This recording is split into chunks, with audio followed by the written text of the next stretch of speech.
Chapter 517. Jinwan was puzzled. So divorce is just the way I have to go back to where I started. What about after the divorce? Now Su Jilan has been punished. She's dead, but I'm alive. Should I continue to not see you for 10 years and have nothing to do with you for the rest of my life? Mo Jingshan was silent for a while. You can choose your own life now. What should be over has been over. You can do whatever you want.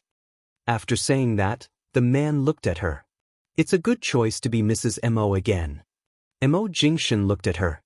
His calm expression perfectly covered up his uneasiness when he said this. He had been prepared to pay the price, but at this moment it would be difficult for him to take it back. He knew her too well.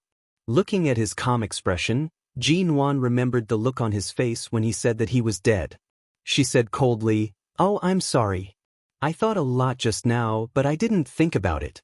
Since I can choose my own life now, I can let go of everything else, including you, Mo Jingshan, can't I?" It was the expected answer. Mo Jingshan didn't show any disappointment, but his eyes were deep, and the emotions in his eyes fluctuated for a while. "How are you going to let me go?" No matter what the reason was, it was so cruel for him to break up with her that Jinwan didn't want to forgive him. Jinwan was still cold.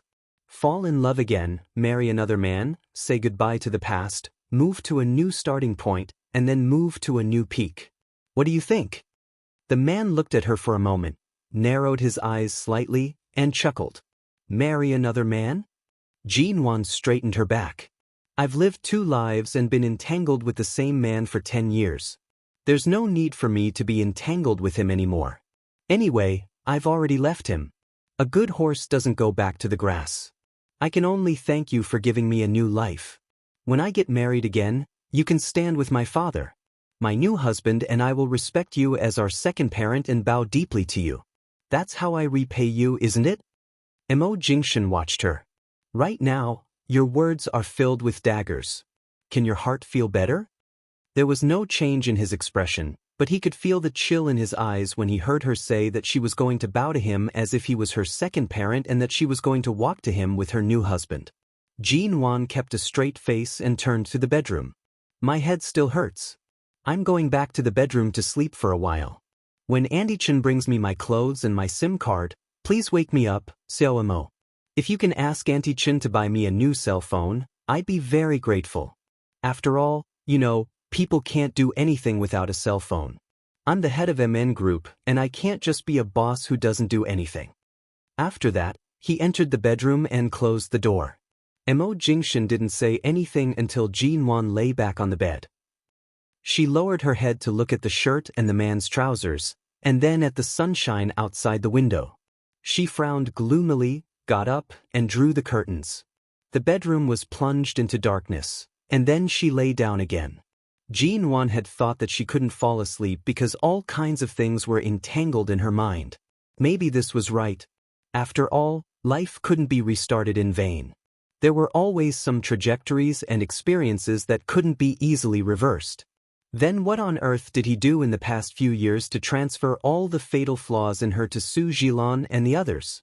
After she died, in those days that she didn't know, he must have done or known something. She had slept for a day and a night, and in total, she had slept for 2 days. After she woke up, she had been here, eating and dressing. She didn't consume any energy at all, so she couldn't fall asleep. But soon after she closed her eyes and let her imagination run wild, she fell asleep in the faint familiar smell of the bed.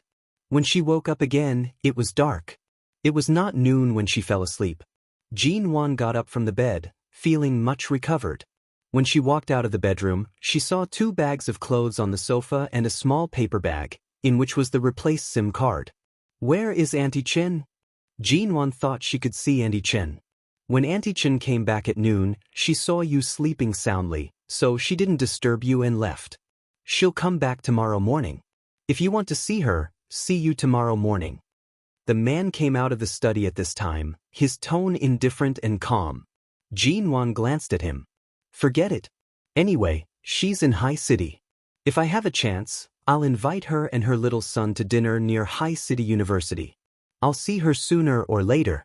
I'll change my clothes and leave. With that, she picked up the clothes on the sofa and the replaced SIM card. When she was about to turn back to the bedroom, she thought for a moment and looked back on the sofa. Don't you have a cell phone? COMO has thrown a car worth tens of millions into the sea. You can't be so stingy as to not ask someone to buy a cell phone for me, can you? He said indifferently, I'll go buy one with you after I've recovered. Jin-Wan looked at the man's displeasing composure. It was as though no matter what she said or made a fuss, he would treat it as her throwing a tantrum because of the anger she had suffered in the past. He was patient and calm. She snorted coldly. That won't be necessary. I don't plan to recover here. After changing my clothes, I'll go downstairs and take a taxi. The man's voice was slightly cold.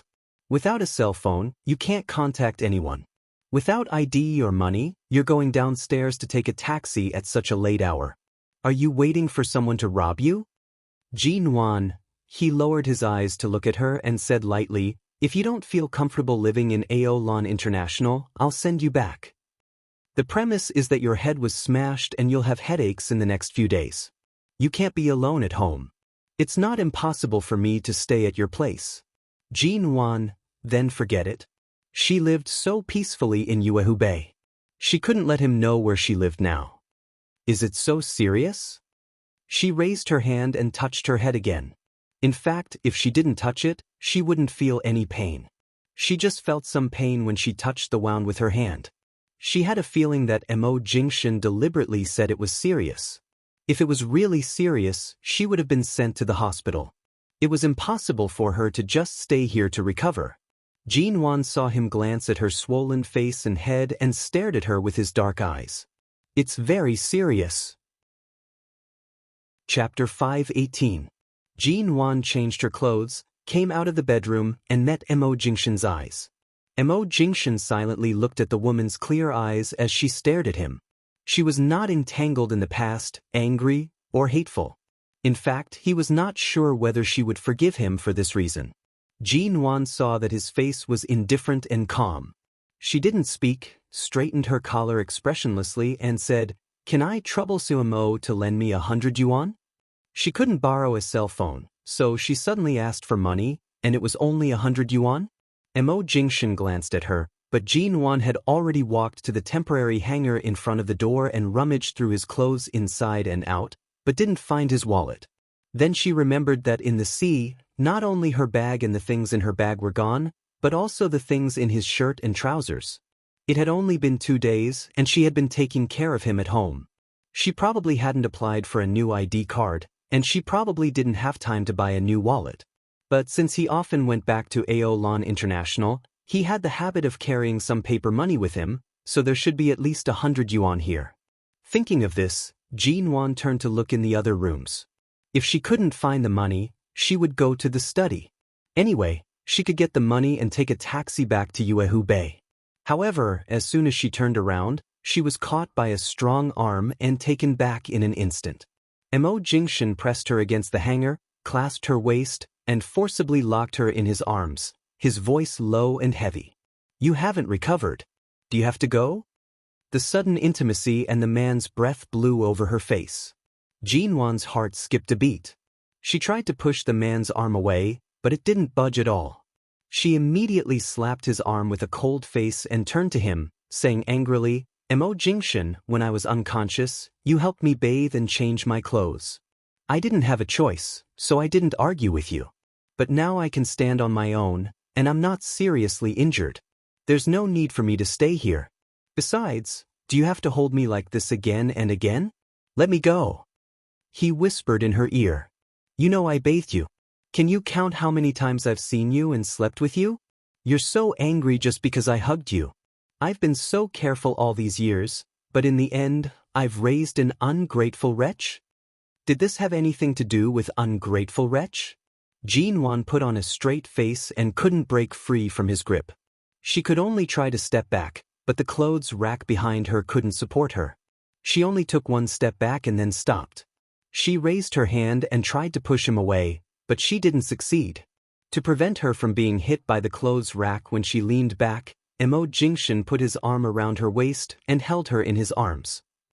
Jin-Wan only felt that she was suddenly lifted up, her feet off the ground, and he easily turned around and carried her to the sofa.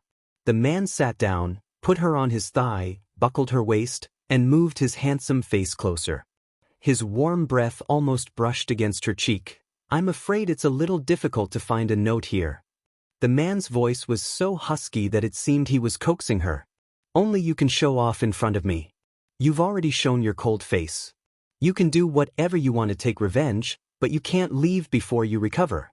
At least, you can't leave until your head doesn't hurt anymore and the doctor confirms that you're fine." How could Jin-won be obedient just because of a few words from the man? He even said she was cold and pretentious. She was about to argue with him, but when she turned her head, she was kissed by the man who lowered his head. Jin-won shuddered.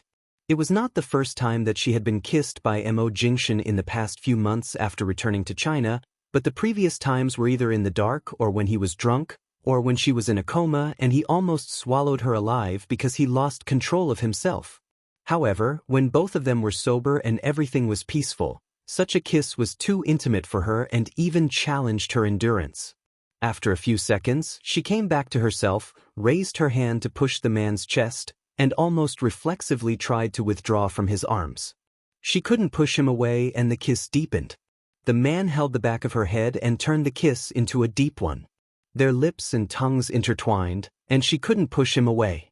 She only felt the blood all over her body surging wildly, and her scalp was numb.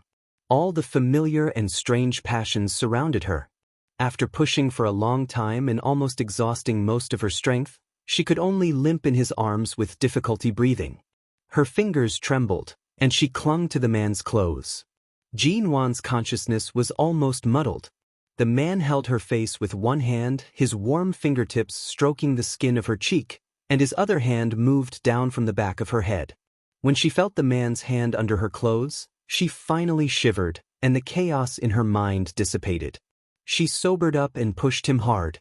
Mo Jingshin didn't intend to let go, but when they were immersed in each other's embrace, he was no longer restrained and guarded against her. This time, Mo Jingshin was really pushed away by her, but only by the distance of letting go. Jin-won gasped and was about to jump away from his lap. Her pale face was a little red, perhaps because of the kiss just now. This man either stood still and watched her every move calmly without any preparation to attack, or once he was ready to attack, was he ready to take the enemy's head? She angrily tugged down the corner of her clothes that had just been lifted. She took a step back from his lap and almost fell back on the coffee table. Her legs were soft from the kiss, and she struggled to stand up. She was so angry that she said incoherently, "You only kiss and hug me here. How can I continue to live here? If I stay here to recuperate, I don't know how much you will take advantage of me. You can kiss me, but why did you put your hand under my clothes? If I really gave you a good look, would you still?" Realizing what she had said in anger, Jin-won's face was even redder, and her eyes were full of anger. Her hair was a little messy on her shoulders, and she looked angry and displeased. When he kissed her just now, her breath was uneven, and her cheeks were red. The man looked at her. He didn't intend to do anything to her, but seeing her angry look, his blood surged and his eyes darkened. Chapter 5:19. Jin-won was about to say something angrily when she saw that the man's eyes seemed to be burning with a fire that was even stronger than hers. Like a prairie fire, it almost swallowed her reflection in his eyes. She immediately swallowed back the words that were about to come out of her mouth. Mo Jingshin's eyes, they were deep and dark. When he stared at her, it was as though she was naked. The fire in his eyes was so intense that it could almost burn her to ashes in an instant. Jin-won's heart instinctively trembled. This man was no longer the man she had flirted with and pounced on when she had just been reborn. He completely knew everything about her. He was the Mo Jingshin she was familiar with and extremely intimate with, but also the Mo Jingshin who had promised her that he would never appear again. He was calmer and sharper than the Mo Jingshin she was familiar with. He was familiar but also a little frightening. Jin-won's heart beat violently under his gaze. For some reason, she felt as though everything about her could be easily peeled away by him. This sense of danger made her heart palpitate and panic.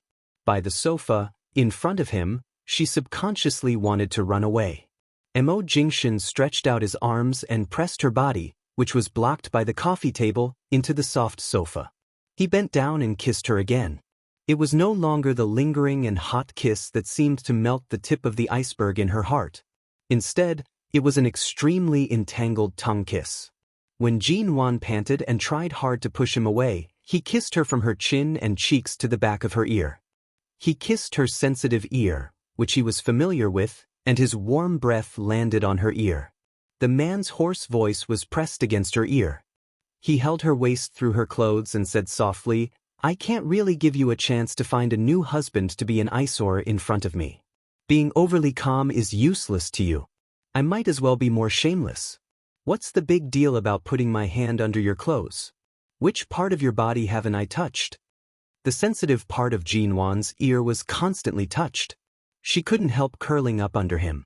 Her body was tense, and she put her hand between their bodies, but he still moved it to the other side of her body. After more than 3 years, Mo Jingshin clearly knew the most sensitive parts of her body very well. The first was behind her ear. She hadn't been intimate with any man for a long time. In the past 3 years, except for being accidentally kissed on the cheek by Mr. Vince, no other man had had any chance to be intimate with her. All sensitive parts were suddenly teased. Her nerves were sensitive and trembled. She couldn't help clutching his clothes and turning her head desperately to avoid him. "Don't." Mo Jingshin raised his eyebrows slightly. He probably knew her better than she knew herself. He knew her sensitive parts, but he didn't expect that she was even more sensitive than 3 years ago. With a touch, her body trembled, and her voice was almost forced to cry. Perhaps because Jin-Wan had been giving him a hard look since she woke up, the man seemed to be taking revenge on her. While she was still trying to avoid him, he directly sucked her soft and white ear. In an instant, Jin-Wan's nerves were about to explode, and her brain directly crashed. Except for shrinking her neck and instinctively trying to avoid him, her mind was blank and she didn't know what else to do. Her hands also instantly became weak. The man deliberately brushed a warm breath against her ear, and his low, husky voice was still against her ear. "Every time I hear you say the word with a serious face, the desire lurking in my heart can't wait to press you down on the spot. I want to hear such a sound from your little mouth that is full of cold words." Jin-Wan couldn't think calmly. She could only let out a soft moan because of the sensitivity in her ear, but because of the man's words, because of the words that seemed gentle and strong and combined with primitive desire, she firmly shut her mouth and refused to make a sound. "Try calling me Mo again." The man's voice was almost bewitching. His low, sexy, husky voice once again fell behind her sensitive ear, but it was almost threatening. Jin-Wan bit her lip and didn't speak. She used her strong willpower to resist the man's temptation and instinctively resisted. "I have nothing to do with you. If I don't call you Mo, what else can I call you?" Such soft words with a hint of stubbornness had no effect on the man at all. The burning kiss spread from her white cheek to her neck. He continued to move down without hesitation, until the man suddenly took a hard kiss on her collarbone, causing Jin-Wan to let out a low cry of pain and excitement. Jin-Wan suspected that he had left a mark on her collarbone and hurriedly tried to push him away, but she couldn't stop him at all. Just as she froze and didn't dare to wriggle around, the man peeled off most of the clothes he had just put on and kissed her from top to bottom. Jin-Wan's body shrank uncontrollably again. She felt that if he continued, she would really completely lose control. Looking down, she saw the obvious and clear red mark on her collarbone. Her face was so red that it could almost drip blood. Angrily, she began to push him with all her might. The woman who had been obedient suddenly struggled desperately. Mo Jingshin thought he was hurting her and instinctively loosened his grip. Jin-Wan rolled to the side, but her whole body rolled off the sofa. Her shoulder and head, which had just been injured, hit the sturdy, hard frame under the coffee table. She gasped in pain. Ignoring her disheveled clothes and disheveled appearance, she curled up on the ground, closed her eyes, and covered her head. The pain was so great that tears came out. She rolled down too fast, and the force of the collision was definitely not light. Hearing the woman gasping in pain and sitting on the carpet by the sofa with her head shrunk as if she had been greatly wronged, Mo Jingshan immediately reached out and picked her up from below. Jinwan was in pain and anger. The moment she was picked up, she hurriedly tried to push him away, but the man still forcibly picked her up and pressed her against the sofa. He raised his hand to pull down her head and checked her head. "Where did you hit?" Jinwan had never been a person who liked to cry, but at this moment, her eyes were red from the pain. She glared at him and tried to kick him away with her hands and feet. "Don't come over, Mo Jingshan, you gentle scum. You said you would let me recuperate here, but you dared to force yourself on me before I recovered. Sure enough, I was right. You are now a beast in human clothing." Chapter 520. Jinwan raised her hand to cover her head. "And my head." If she didn't show weakness now, this man might really do something to her. It was clear that the arrow was already knocked on the bowstring. The man's gaze was very heavy. Before his desire could dissipate, he was shocked by her pained expression and suppressed everything. When he saw her lowering her head to rub her head, his heart immediately softened. "I'm sorry. I've been living like an ascetic for the past few years. It's inevitable that I can't control myself." He raised his hand to rub her head. "Is it serious?" "It's my fault. You stay here and recuperate. I'll try my best to control myself." "An ascetic?" She felt that this was Mo Jingshan's self-inflicted injury to gain the confidence of the beast in human clothing. She didn't speak but lowered her head and let him rub it for her. Seeing that the wound on her head hadn't healed, he didn't plan to do anything to her. He helped her put on her messy clothes. The woman refused to let him touch her, but he didn't stop. His gaze fell on the kiss mark on her collarbone and paused for a moment. Then he looked away with a dark gaze and lifted her collar to cover that mark. "All right, you sleep in the bedroom. I'll sleep in the study." "I won't touch you," the man said softly after helping her put on her clothes. Her clothes were almost stripped off by him, and her pants were almost taken off. Now he said he wouldn't touch her? Jinwan raised her head, glanced at him, and raised her hand to push her messy hair back. She said with a stern voice, "I want to go home." The man looked at her. After a few seconds, he said, "No." She raised her eyelids and stared at him. "It's easier to be raped if I stay here, right? Even if I take a taxi back in the middle of the night, it's not as dangerous as staying here. My wife is in my arms. I can't control myself. I'm sorry. Who's your wife?" The man lowered his eyes to look at her. The fire that had not dissipated earlier was still in his eyes. If she hadn't suddenly rolled down and fallen on the coffee table, if she hadn't hurt herself, he would have pulled her back to the sofa and continued. He would never let her off. A man who had been abstinent for more than 3 years was undoubtedly terrifying. Jinwan's fragile little body could not withstand it. The most dangerous person was by her side. How could she live here peacefully while recuperating? What was the difference between having a tiger that had been starving for 3 years and the tiger seriously saying, "Don't worry, I don't eat meat"? Although her head was injured, she wasn't so stupid that she couldn't figure out the situation. Seeing that she remained silent with a cold expression and crossed her hands in front of her chest, Mo Jingshan returned to sit by her side. He brushed aside the slightly messy hair on her forehead, his voice heavy. "Does it still hurt?" Her voice was patient and gentle. Jinwan raised her hand and rubbed her shoulder. She then touched the spot on her head where she had been hit. She said in a muffled voice, "It's much better. It's just a small bump. It was a little heavy when I rolled off the sofa. I'll be fine after a while." The man leaned over and lifted her arm. "Let me see." Jinwan instinctively moved aside. "What are you looking at?" Her clothes had just been put on, and he unbuttoned them to look at her shoulder. Jinwan pressed her hands against the clothes on her body and also the fabric on her shoulders. She glanced out the window. It was the end of August, and autumn was approaching. It was the rainy season, and it was drizzling outside. It was indeed very late.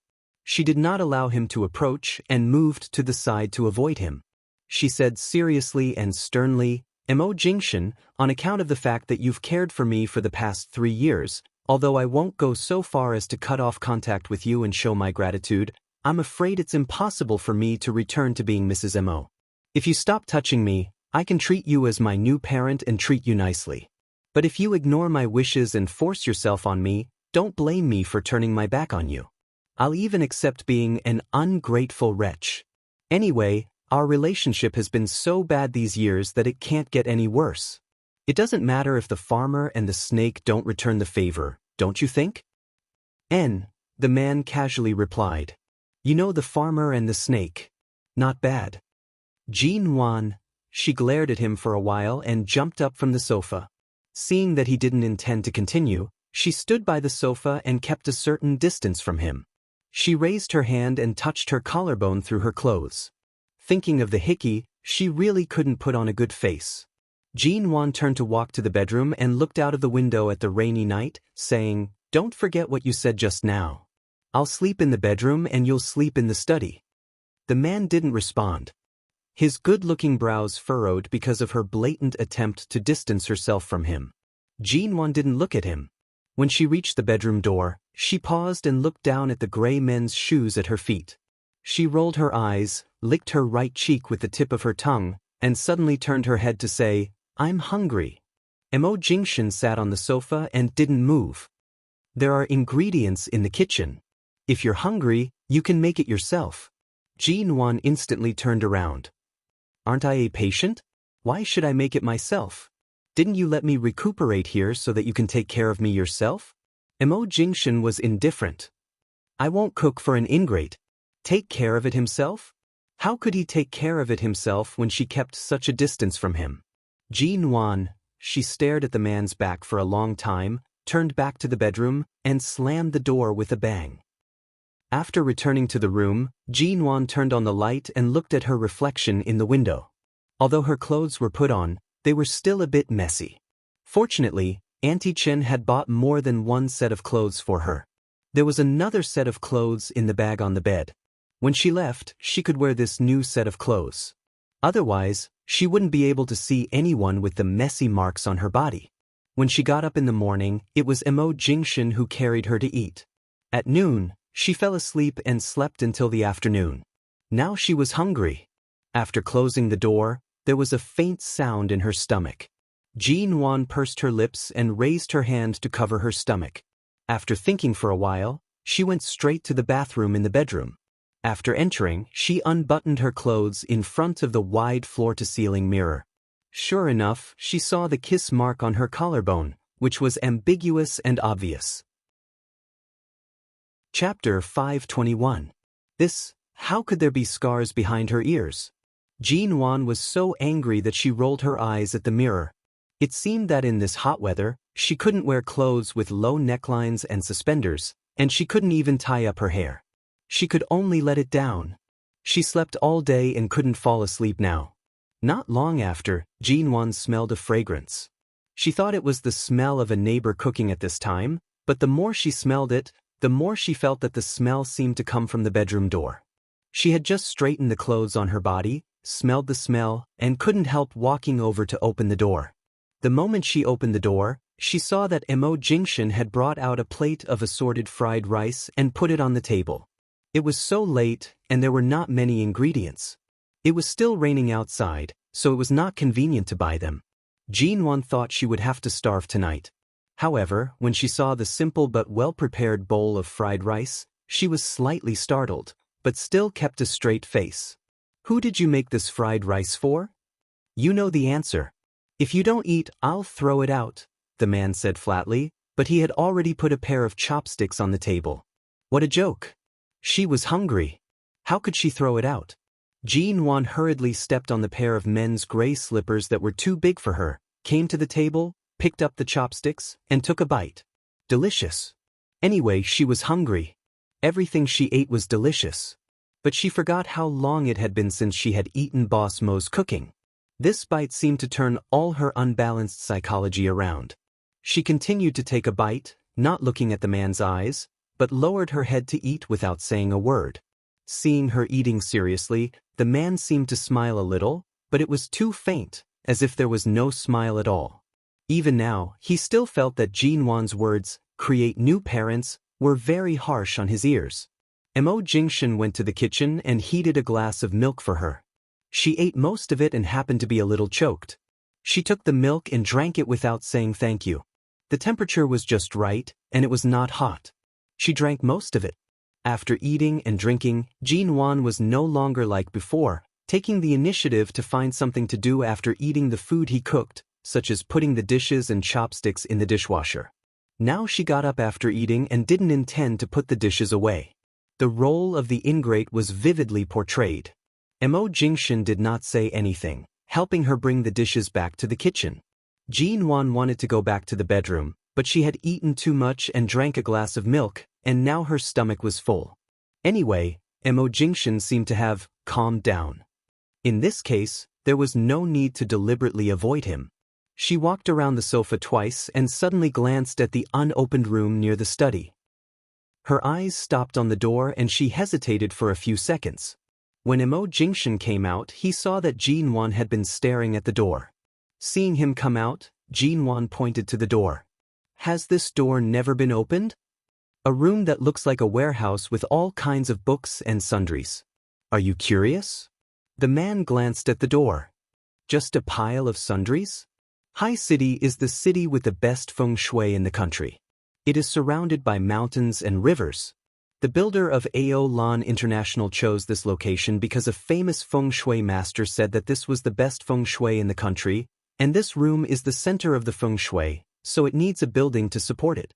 But it is not suitable to sleep here, so the other rooms and bedrooms are used normally, but this room is empty, especially this floor, which is located on the top floor of Ao Lan International. In feng shui, it is sitting on the dragon vein. The origin of Ao Lan International was actually so particular. Before she spoke, Mo Jingshan's voice said indifferently, "Ao Lan International was bought by grandfather a long time ago. After buying it, he insisted that I should keep it as my wedding house, but I didn't agree. Before you moved in, I only lived here a few times because it was close to the company. There are only some books and sundries in this room, and there is no bed or table. I rarely use it." Jin-wan, "From the luxurious decorations in the Yew Garden, I can tell it's all Grandfather Mo's work. It seems that he used to be very fond of helping you study your wedding room. He rushed to buy the top floor of Ao Lan International for a good omen." Indeed, only Grandfather Mo would do such a thing. The man's expression did not change. He just turned around. "Are you full?" Jin-wan nodded and was about to return to the bedroom. She thought for a moment. After all, he had cooked for her, so she hesitated and asked, "The food just now was delicious. I think I should be grateful to you. Apart from being Mrs. Mo again, is there anything else I can do for you? How can I compensate you?" The man smiled. "If you pay with your body, I can consider accepting it." Jin-wan. She turned away, but she really couldn't sleep. She went back to the bedroom, but she didn't want to take off her clothes and take a shower. She felt that even if she closed the bedroom door and the bathroom door, it was still not safe to take a shower here. When there was no sound outside, it was already past 10 o'clock at night. Even though the room was air-conditioned, she would still feel uncomfortable if she didn't shower on a summer night. She sat on the bed and pricked up her ears to listen for a while. After confirming that Mo Jingshan was either busy in the study or asleep and had not come out for a long time, she turned to enter the bathroom. Other than the wand on her head, which needed to be covered with a waterproof shower cap, everything else was unaffected. She had deliberately scratched the back of her hand in the car, and it was only a minor scratch. Although it hurt, it was not a big problem for her to take a shower. Finally, she took a shower, dried her hair, and put on her clothes. Jin-wan casually turned up the temperature of the air conditioning in the room, lifted the quilt, and was about to lie down. Suddenly, the bedroom door opened. She paused and turned to see Mo Jingshan opening the door and coming in. She immediately grabbed the quilt, her face guarded. "Aren't you sleeping in the study? Why did you suddenly come to the bedroom so late?" The man looked at her, his tone indifferent, and he entered the door as if it were a matter of course. The air conditioning in the study is broken. The author's words. At present, there were two sides in the comments section. Side, female lead fight. Get up. Fight to death. Torture to death. No matter what, she had suffered for so long, the pain of the miscarriage, the violent divorce, and the unprepared abuse, no matter the reason, She can't be so easily forgiven. She won't be happy if she doesn't do it. Sighed. The male lead has been silently sacrificing. Except for being too calm and ruthless to achieve his goal, he has never done anything wrong to the female lead. He has always been considerate of the female lead. In both lives he only wants her. Even after the female lead knows the truth, she still gives him a cold shoulder. How unreasonable. Author, you guys continue to quarrel. I'm very stubborn and won't be affected by either side. I cling to the outline and charge forward, trying to survive in the cracks. Chapter 522. Seeing the man coming over, Jinwan held the quilt tightly in her arms, moved back, and approached the edge of the bed inside. If you can't sleep in the study, isn't there a sofa in the living room? The man came to the bedside and said indifferently to Jinwan, who had a guarded expression, I've slept on the sofa in the living room for 2 days. The leather sofa is not breathable and uncomfortable. Jinwan, she pursed her lips and still held the quilt tightly. Then what are you doing? Mo Jingshan, I'm warning you, I'm still a patient. She felt that the divorce could no longer save his abstinence. Maybe she could only show weakness to show that she couldn't bear the torture now. Before she could finish her sentence, the man's arm had already reached over. She was so frightened that she was about to retreat, but she saw the man pick up one of the 2 pillows on the bed, then casually find a set of blankets from the cabinet and directly spread it on the floor. Jinwan, was he going to sleep on the floor? Without saying a word, the man spread the quilt on the floor, threw the pillow on it, and glanced at Jinwan, who was sitting upright on the bed with the quilt in her arms and staring at him. What are you looking at? Do you have a problem with me sleeping here? Did he want the global CEO of Shine Group to sleep on the floor? Jinwan thought about it, put down the quilt, and said in a very insincere tone, How can I do that, Suemo? Why don't I sleep on the floor? After all, he had given her a new lease on life, hadn't he? No matter how vengeful she was, she had to look good on the surface, Jinwan thought to herself. The man glanced at her darkly because she called him Mo, and Jinwan subconsciously grabbed the quilt again. Mo Jingshan's voice was cooler than the air conditioner in the bedroom. It's more realistic for you to invite me to sleep with you. Aren't you a patient? Why are you so talkative? Why don't you sleep? Are you very energetic? Jinwan, she got under the quilt, turned over, and slept with her back to the man under the bed. But even if he slept on the floor, they were in the same room. Jinwan turned over again and looked at the man who was still handsome even though he was lying on the floor. She wanted to say that even if he slept on the floor, he could sleep on the floor of the living room. But when the words came to her mouth, she saw that Mo Jingshan was lying flat on the floor, covered by the air conditioner, and his eyes were closed. She knew that he hadn't fallen asleep yet. After all, he had just laid down. However, when she saw his upright sleeping posture, the words that were on the tip of her tongue turned into soft exhalations in the end. Jinwan was about to turn over again when the man's indifferent voice came from under the bed. You've been watching me. Are you secretly observing how I've changed in the past few years?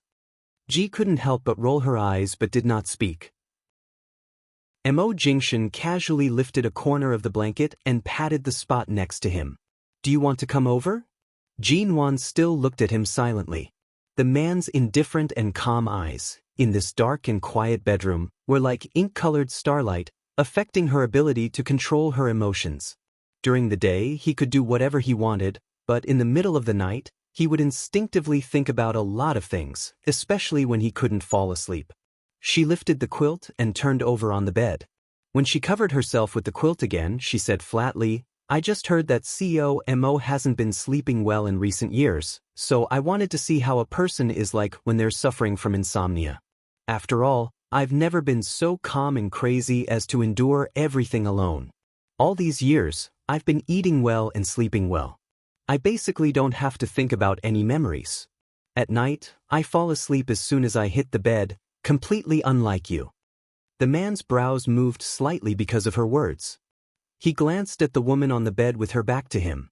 Even though she had turned over and covered herself tightly with the quilt, her thin figure still appeared slender and petite under the quilt. From the start, Mo Jingshan knew that she would not easily lower her head. However, he did not expect that her evaluation of him would be that he was so calm that it could drive one crazy. Jinwan closed her eyes. It was late at night, and she soon fell asleep. The man sleeping on the floor also felt sleepy in this place that had kept him awake for 3 consecutive years. A good night's sleep. The next morning, when Jinwan woke up, the quilt that Mo Jingshan had put on the bed had been taken away. She sat on the bed in a daze for a while, raised her hand to rub her messy hair, and walked out of the bedroom, only to find that Mo Jingshan was not there. She looked at the time. It was already past 9 o'clock in the morning. She had slept for so long yesterday, and she slept for so long this night. The biological clock that she had been used to for years was almost disrupted. This place was so close to his company. He must have returned to the company in the morning. What about her? She was not an idle person. She couldn't stay here all the time. Besides, she didn't even have a phone with her. Jinwan didn't want to waste time here. She even planned to wash up after returning to the company or Yuehu Bay. She went straight to the door and was about to go out. However, as soon as she opened the door, she saw Auntie Chen, who was raising her hand to press the door password. The moment the door opened, Auntie Chen's hand froze in the air and her eyes met Jinwan's. Auntie Chen. Jinwan reacted very quickly. Her sleepy face instantly turned into a pleasant smile. Mrs. Mo. Auntie Chen was so excited that she even forgot to change the way she addressed Jinwan. You're awake. Every time I came here these 2 days, you were sleeping. I didn't want to disturb you, so Mr. Mo asked me to come over in the morning to make breakfast for you. How are you now? Does your head still hurt? Jinwan's eyes paused on the vegetables and fruits in Auntie Chen's hands. Before she spoke, Auntie Chen pushed her back into the door with a smile. Still very excited, she took her hand and said, I heard that you have been in England for the past few years. I thought I would never see you again. I didn't expect to see you again. It's so good to see you again. Auntie Chen, you don't have to make breakfast for me. I can go back to the company to eat. It's late now. I'm going to the company. Jinwan's feelings for Auntie Chen were almost close to family, and the warmth in her heart was real. How can I do that? You are injured, and Mr. Mo has a meeting to attend. He specially asked me to buy some of your favorite dishes to cook for you. Hurry up, sit down and have a good rest. Auntie Chen pulled Jinwan to sit down on the sofa and then took out some fruits from the shopping bag that Jinwan used to eat. I'll wash some fruits for you. Wait a minute. Jinwan wanted to say that now was a good time for her to slip away while Mo Jingshan was away. In broad daylight, even if she had no money or cell phone, she could still go back to her company. Chapter 523. Mrs. Mo, do you still like Chinese food as much as before? How about I make some lean meat porridge? Auntie Chen brought out the washed and cut fruit. When she saw Jinwan looking at her, she paused and said shyly, I'm used to calling you that, so it's not easy for me to call you Miss Ji. Jinwan smiled, picked up a piece of fruit, put it in her mouth, and took 2 bites. I'll just eat some fruit. You really don't need to make breakfast for me. By the way, Auntie Chen, can you lend me your cell phone? Cell phone. Hearing this, Auntie Chen instinctively took out her cell phone, but when she was about to hand it to Jinwan, she hesitated and suddenly took it back. Seeing the cell phone suddenly being taken away from her fingertips, Jinwan blinked and looked at Auntie Chen innocently. Although I got my card back, my cell phone fell into the sea and is gone now. I can't contact anyone. I want to call the company. Well, my cell phone accidentally fell into the water a few days ago, and it's not working well these days. The signal is not good.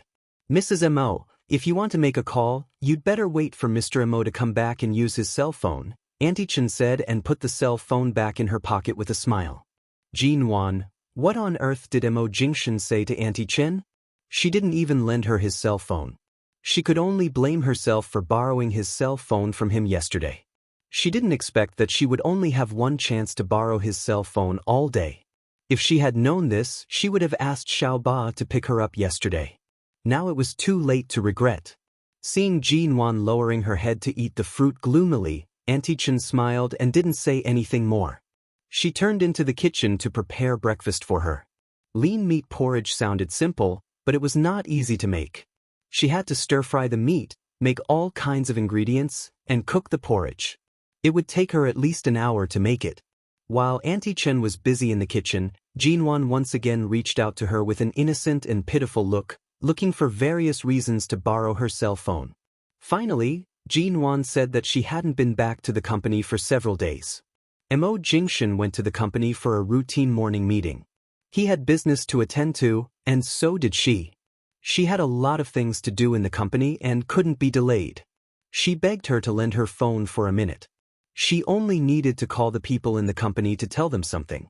Seeing that Jinwan was really anxious, he took a look at the time and remembered that Mo Jingshan said he would be back before 10:30. Thinking that Mr. Mo would be back soon, he handed the phone to Jinwan. Jinwan quickly called Xiaoba and told her where she was, the building number, and the elevator password, asking her to come to the rescue as soon as possible. Xiaoba didn't understand why Jinwan went to AO Lan International. She only remembered that Jinwan seemed to live in the U Garden and didn't know much about AO Lan International. She thought something had happened, so she told her everything in such a hurry and asked her to take the money and cell phone to find her. After hanging up the phone, Xiaoba went straight to AO Lan International as requested. 20 minutes later, Xiaoba arrived, stood outside, and rang the doorbell. Hearing the sound, Auntie Chen hurried out. She was wondering why Mr. Mo didn't come in directly but rang the doorbell, but Jinwan had already rushed to open the door. As soon as she saw Jinwan in the door, Xiaoba asked in surprise, "Boss, what happened? Yesterday you asked me to help you get a new certificate, and today you asked me to come to rescue you with a cell phone and money. Don't you live in Yuehubei? What's wrong with AO Lan International?" Before Xiaoba finished her words, Auntie Chen felt that something was wrong. She stuck her head out behind Jinwan and asked, "What's wrong? What's wrong? Who is it?" Jinwan continued to block her way. She took the newly bought cell phone and a dozen notes from Xiaoba, quickly stuffed them into her pocket, and said with a smile, "My company's assistant." When Jinwan finally moved aside, Auntie Chen saw a young girl with a pair of round glasses who looked innocent and lovely, and she nodded. "Ah, your assistant? Do you work in the same way as Assistant Shen?" Auntie Chen nodded. "Yes, similar to Shenmu," Jinwan explained with a smile. Xiaoba didn't know what was going on, but she still nodded to Auntie Chen. "Hello." Good. Have you had breakfast before you came? I just made lean meat porridge. Would you like to come in and have some?" Auntie Chen said and reached out to pull Xiaoba into the door. Before Xiaoba realized what was going on, Jinwan reached out and pulled Auntie Chen's hand back. It could be seen that Auntie Chen didn't know why Xiaoba came here and was afraid that something would go wrong, so she simply asked Xiaoba to stay and wait for Mo Jingshan to come back. She never expected that one day Auntie Chen would take Mo Jingshan's side. She even had to guard against Auntie Chen. "I made a lot of porridge. Your little assistant looks very thin and must eat very little. Come in and have some with us." "It's okay. No, I've eaten. I just came to deliver something to Ji." Xiaoba hurriedly hid outside. "What did you deliver?" Auntie Chen immediately set her eyes on Jinwan and Xiaoba's hands. Xiaoba reacted quickly this time. Knowing that she had to help Jinwan cover up the money and cell phone, she suddenly took out her wallet. "I came to deliver a wallet to Ji. She didn't bring any money with her, so I brought it to her." Auntie Chen believed her. She looked back at the time. It was almost 10:30. She took Xiaoba's hand and chatted for a while before taking her in for breakfast. After a few minutes of pulling and pulling, the elevator door opened.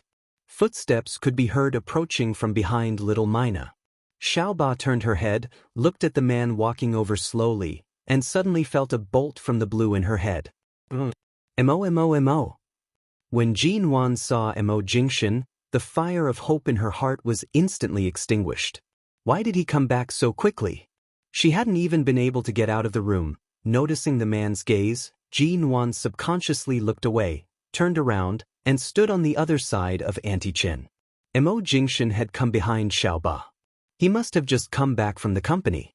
He was still wearing a black shirt and trousers, and his suit jacket was casually hung on the crook of his arm, looking noble and cold. In his other hand, he was carrying a pink bag, in which a delicate flat, long box could be vaguely seen. In the corner of the box, she could vaguely see XXX high-end women's lingerie. Was this the lingerie that Boss Missouri personally bought for their boss Nguyen? Xiao Ba's expression froze when she met Mo Jingshan's eyes. So this was CEO Mo's place? Boss had been staying here for the past few days? Chapter 524. Jinwan closed her eyes angrily. Good my ass. Didn't you see that your boss was almost under house arrest because of this reason? At this time, she still didn't forget to flatter Mo Jingshan and be infatuated with him. Glancing at Xiao Ba's quick action of putting away the wallet, Mo Jingshan smiled indifferently. All right. Xiao Ba's eyes widened. Boss Missouri spoke to her and smiled at her. He smiled and said good to her. The first time she spoke to Boss Missouri was in the hotel. At that time, she accidentally ran into him and Jinwan. When she opened the door, she accidentally ran into Mo taking a bath, but he didn't look so good at that time. Now, he was actually smiling. Seeing Xiao Ba's eyes almost falling into a state of madness, Jinwan, she realized that it was a big mistake to have an infatuated female assistant by her side. Auntie Chen looked at them. Seeing that Mr. Mo was back, she immediately smiled and turned to continue with her work as if relieved. Jinwan stood in front of the door, stared at Mo Jingshan's smiling face, and gradually became expressionless with anger. She couldn't even go home if she wanted to? Mo Jingshan glanced at her, turned to walk in, and said indifferently, "Don't you want to come in and have a seat?" Jinwan looked at his back and then at Xiao Ba. Xiao Ba forcibly suppressed the excitement on her face and hurriedly waved her hand sensibly. No, I didn't know COG lived in your place. If I had known this was your place, I would never have come. Jinwan, well, I still have something to do in the company. Boss, you should try to win over each other. Get married again as soon as possible. I still have the vice president to take care of the company. Sister Xia has finished her confinement and can come to the company to help at any time. You don't have to worry about anything. Focus on your love. With that, Xiaoba took a deep breath at Mo Jingshan's back with a look of admiration, turned around, and hurried to the elevator, not daring to stay any longer. The corner of Jinwan's mouth twitched. What the hell was she dating? It was not until the elevator door closed that Jinwan glared angrily at the man who had walked inside. Mo Jingshan was upright and dignified. Even though the underwear in his hand seemed to be the one he bought for her, he didn't look embarrassed or guilty at all. Jinwan walked over and glanced at the bag he had placed on the sofa. Sure enough, she didn't see wrongly. It was really underwear. Yesterday, Auntie Chen bought 2 sets of clothes for her, but there was only 1 set of underwear. Under normal habits, she would definitely change today. She didn't expect that he would buy these things for her after coming back from the company meeting. Nguyen pursed her lips. Why did you come back so early? Are all meetings so short? He said casually, it's a routine morning meeting. It won't be long. Oh, the meeting didn't last long. How disappointing. He didn't even give her a chance to slip away. Jinwan stared at him for a long while and then slowly took a step back. She tried not to touch the pocket containing her new cell phone and money so as not to attract his attention. She just turned sideways to ask, what happened to the 2 kidnappers that day? 1 dead and 1 injured. It's a gang crime. The other accomplices have been caught. The domestic police are quite efficient in handling this case. No wonder they were so arrogant and so many police officers were dispatched. It turned out that there were more than 2 people. What about your car? Jinwan had a dark guess that Mo Jingshan had long wanted to change his car. He drove a car worth tens of millions into the sea without even blinking. The man glanced at her and asked indifferently, what kind of car do you like? Does it have anything to do with what kind of car I like? It's not my car that fell into the sea. I don't need to change my car. Jinwan snorted coldly. The man glanced down at the parking lot from the window. Jinwan's car was parked below. He smiled faintly. Why did your assistant come here just now? Jinwan stood behind him and said discontentedly, a certain CEO of Shine Group didn't even give me 100 yuan. I had to find someone to give me the money. But you came back before the wallet fell into my hands. Xiao Ba, that coward, left as he pleased. He came here as if he didn't come at all. There was no difference. He glanced at her. Ji-Nuan avoided his gaze and turned back to the bedroom on the pretext of going to the bathroom. She took the money and cell phone out of her pocket. Worried that Mo Jingshan would come in and see them, she quietly took these things and the SIM card Auntie Chen had helped her into the bathroom. She sat on the toilet and quietly put the SIM card into the cell phone. After turning on the cell phone and making sure the cell phone was working, she smugly switched the cell phone to silent mode, went out, and hid the cell phone. She would take it out when she needed it. It was not until Auntie Chen said that the porridge was ready and asked her to come out to eat that Ji-Nuan went out. When Auntie Chen put the porridge on the table for her, Mo Jingshan walked past the dining table, took a look at Ji-Nuan, who was calm and composed when she came out of the bedroom this time as if she had a backer, and turned his slender and straight figure to the study. Ji-Nuan ate the porridge, looked up at his back, and her heart was slightly anxious. He wouldn't find out, would he? After entering the study, the man casually turned on the computer under the bookshelf, and the surveillance software in front of the door quickly projected the scene of the past half an hour, including the scene where Xiaoba stuffed a stack of money and cell phone into Ji-Nuan's hand and Ji-Nuan hid them in her pocket. The man's elegant and deep brows moved slightly. He smiled, turned off the screen, and turned to go out. Ji-Nuan was still sitting at the dining table eating porridge. The cut on her neck caused by Mo Pailan's ring at the Mo family had faded a lot, and the cut on the back of her hand only hurt a little when it came into contact with water. However, when she took a bath yesterday, the wound on the back of her hand that had almost healed began to redden again. She ate indifferently, but the redness on the back of her hand was very obvious. Seeing that she was completely indifferent to her wound, Mo Jingshan watched for a long time before saying lightly, "After eating, I'll apply some medicine on your hand. Don't touch water for a day." Ji-Nuan looked down at it. It was a cut she deliberately made in the car. She pursed her lips. "No, it's just a little cut. It'll heal by itself." Mo Jingshan took her hand. When Ji-Nuan was about to withdraw her hand, he held it and looked at the thin cut under the skin, which was still faintly oozing blood.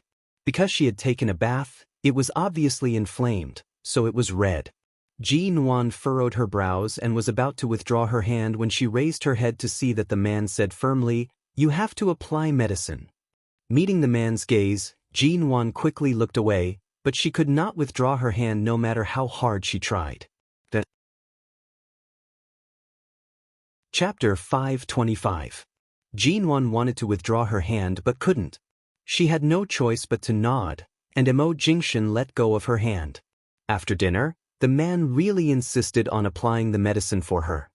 He forced her to sit on the sofa and raised the back of her hand to face him.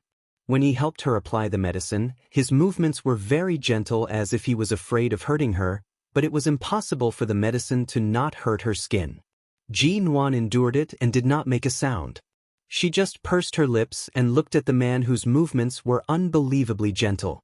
Knowing that she was uncomfortable, Mo Jingshan did not expose her, but his movements were extremely patient. Auntie Chen came out of the kitchen. Seeing this scene, she immediately smiled and quietly returned to the kitchen so as not to disturb them. "I can do it myself." After applying the medicine on her right hand, Ji-Nuan reached out to take the medicine in his hand. The man held her down. "Don't move." Ji-Nuan looked at him and did not speak, but frowned impatiently. When the man finally let go of her hand, she immediately stepped back to keep a distance from him. Mo Jingshan unhurriedly put the medicine aside and looked at the woman who was still a meter away from him on the short sofa. His handsome brows moved slightly. "Don't be in a hurry to make your stand clear. I know how you feel. I'll give you time." It could be seen that Ji-Nuan had let go of what happened 3 years ago, especially when the truth was right in front of her. She had to let go of it. But the ravine he had cut with his own hands was still there. In the past 3 years, she had grown up alone, and there were too many indestructible things in her character. She needed time. Ji-Nuan took a look at him, did not speak, got up, and left. She habitually closed the bedroom door and did not look back. Mo Jingshan got up, walked to the balcony of the living room, picked up his cell phone, and dialed a number. His dark and deep eyes overlooked the view of High City in the distance. The moment the call was connected, he said indifferently, 3 years ago, when I was in a coma because of the car accident, Jin-won was always in the hospital? On the other side of the phone, Enchanting was silent for a moment because of his sudden question. He said, except for being forcibly taken home by your mother, Ms. Wonju, for several days, she was almost always in the hospital. What does she do in the hospital every day? Of course, she was waiting for you. At that time, she had just had a miscarriage, and her physical and psychological condition was very poor, but she did not shed a single tear. She was so calm that it was scary. She just stood outside your ward every day. The doctor did not allow her to enter, so she stood outside the door like a fool.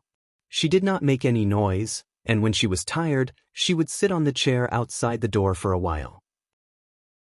When she saw a doctor coming out of the ward, she would stand up and ask you when you would wake up. Day after day, because they were not sure if you would wake up, even your father and mother had to return to their normal lives. They could no longer stay in the hospital every day, but she just stood outside alone, separated by a door. She could not enter, but she refused to leave. Enchanting sighed as if feeling sorry for Jin-won. You know Jin-won better than anyone else. Before you divorced, you refused any of our advice because you were afraid that you wouldn't be able to make up your mind after hearing this, right? Jingxin's gaze was fixed in a certain direction outside the window. For a long time, he did not speak. Enchanting, what? Jin-won is living a wonderful life now. She doesn't need to rely on you at all. Your woman is completely out of your control. Doesn't it feel good? Jingxin, you're asking me all this now. Do you want to empathize with the pain she went through back then? You were in a coma at that time, and such a great pain forced her to hide all the regrets and sadness of the abortion in her heart, because nothing was more terrible than the news that you would never wake up. No matter what reason you had, the first thing you did when you opened your eyes was to divorce her. You didn't even give her a buffer time. I can't imagine how much she loved you. She even tried to persuade you to stay when you were cold to her. At that time, she would talk to everyone with a smile every day as if you were the greatest motivation for her as long as you were alive, and no difficulties could defeat her. But in the end, she still collapsed, and you were the executioner, weren't you? Seeing Jingxin still didn't speak, Enchanting sneered again. Last time her friend came to the hospital to give birth, we chatted for a while, but she didn't mention a word about you. She wasn't even interested in you at all. In my opinion, it's hard for you to have any contact with her. It's hard for you to even meet her, isn't it?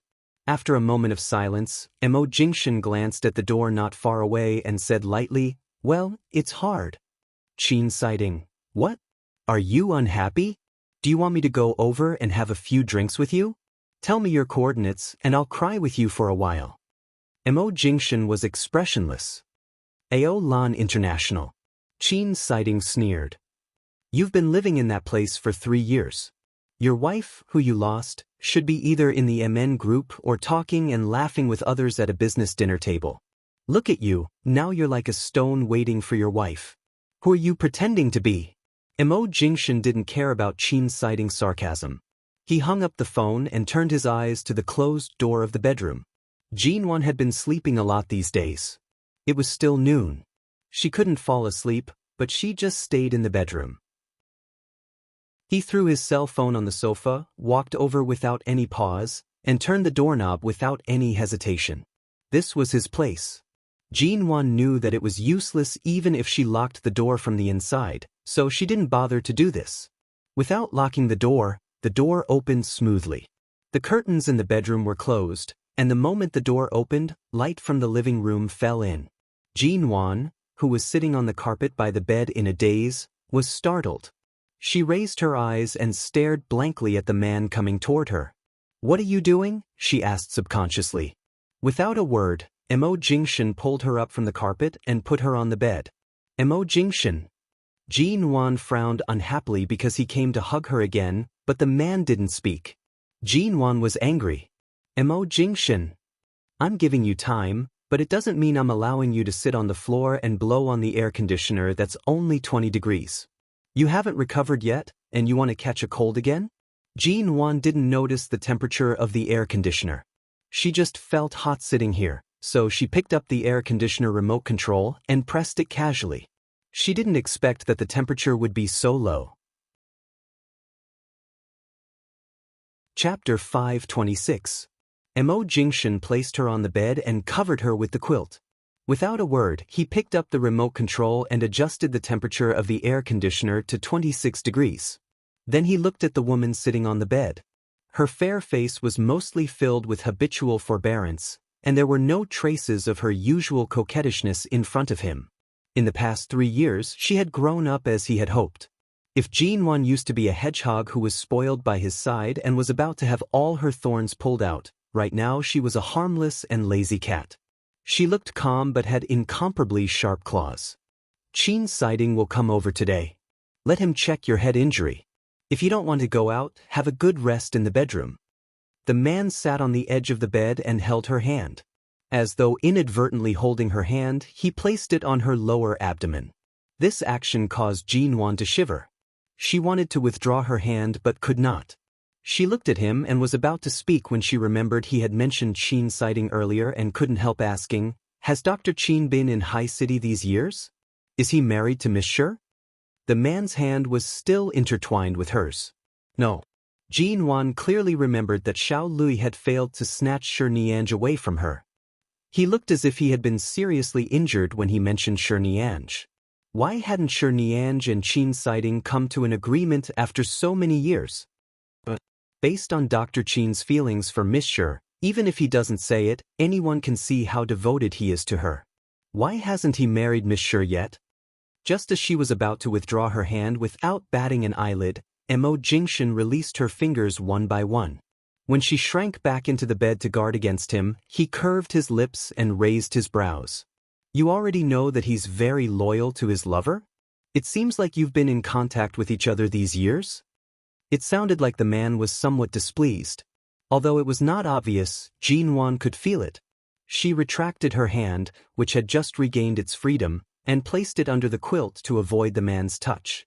She curled her lips and said, "Dr. Qin has always taken good care of me since we were in High City. Later, he also took good care of me in Los Angeles. Aren't you good brothers?" This so-called brother doesn't want this woman. Since he's not married, it's not too much to help take care of her, right? The air around the man sitting on the edge of the bed instantly became colder than the air conditioner. He stared at her and seemed to be smiling, but his smile wasn't very happy. You still have such thoughts about him? Jinwan looked at him. Even though this man was looking at her without saying a word, his gaze was enough to make one feel as though they were sitting on pins and needles. Even though he was silent, he was still filled with an oppressive aura. She smiled again. For people like Dr. Qin, people who aren't familiar with him will only feel that he's too cold and unapproachable, but after getting to know him, they find that he has the qualities of a warm man. Besides, the profession of a doctor also adds a sacred halo to him, making people instinctively want to get close to him.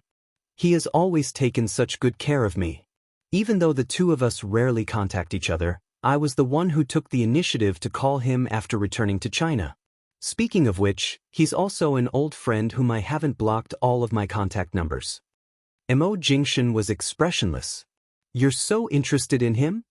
Jinwan casually folded her hands under the quilt and casually played with her nails. She said slowly and casually, "Originally, I thought that since he has been entangled with Shi Niange for so many years, I didn't have too many thoughts about him. But today, you said that he's still unmarried. Maybe I can take the opportunity to throw an olive branch of love at Dr. Qin. Maybe there's really a chance between us?" Mo Jingshan's voice dangerously dragged out. "There's no chance between the two of you." "Why not? Isn't it easy for a woman to pursue a man?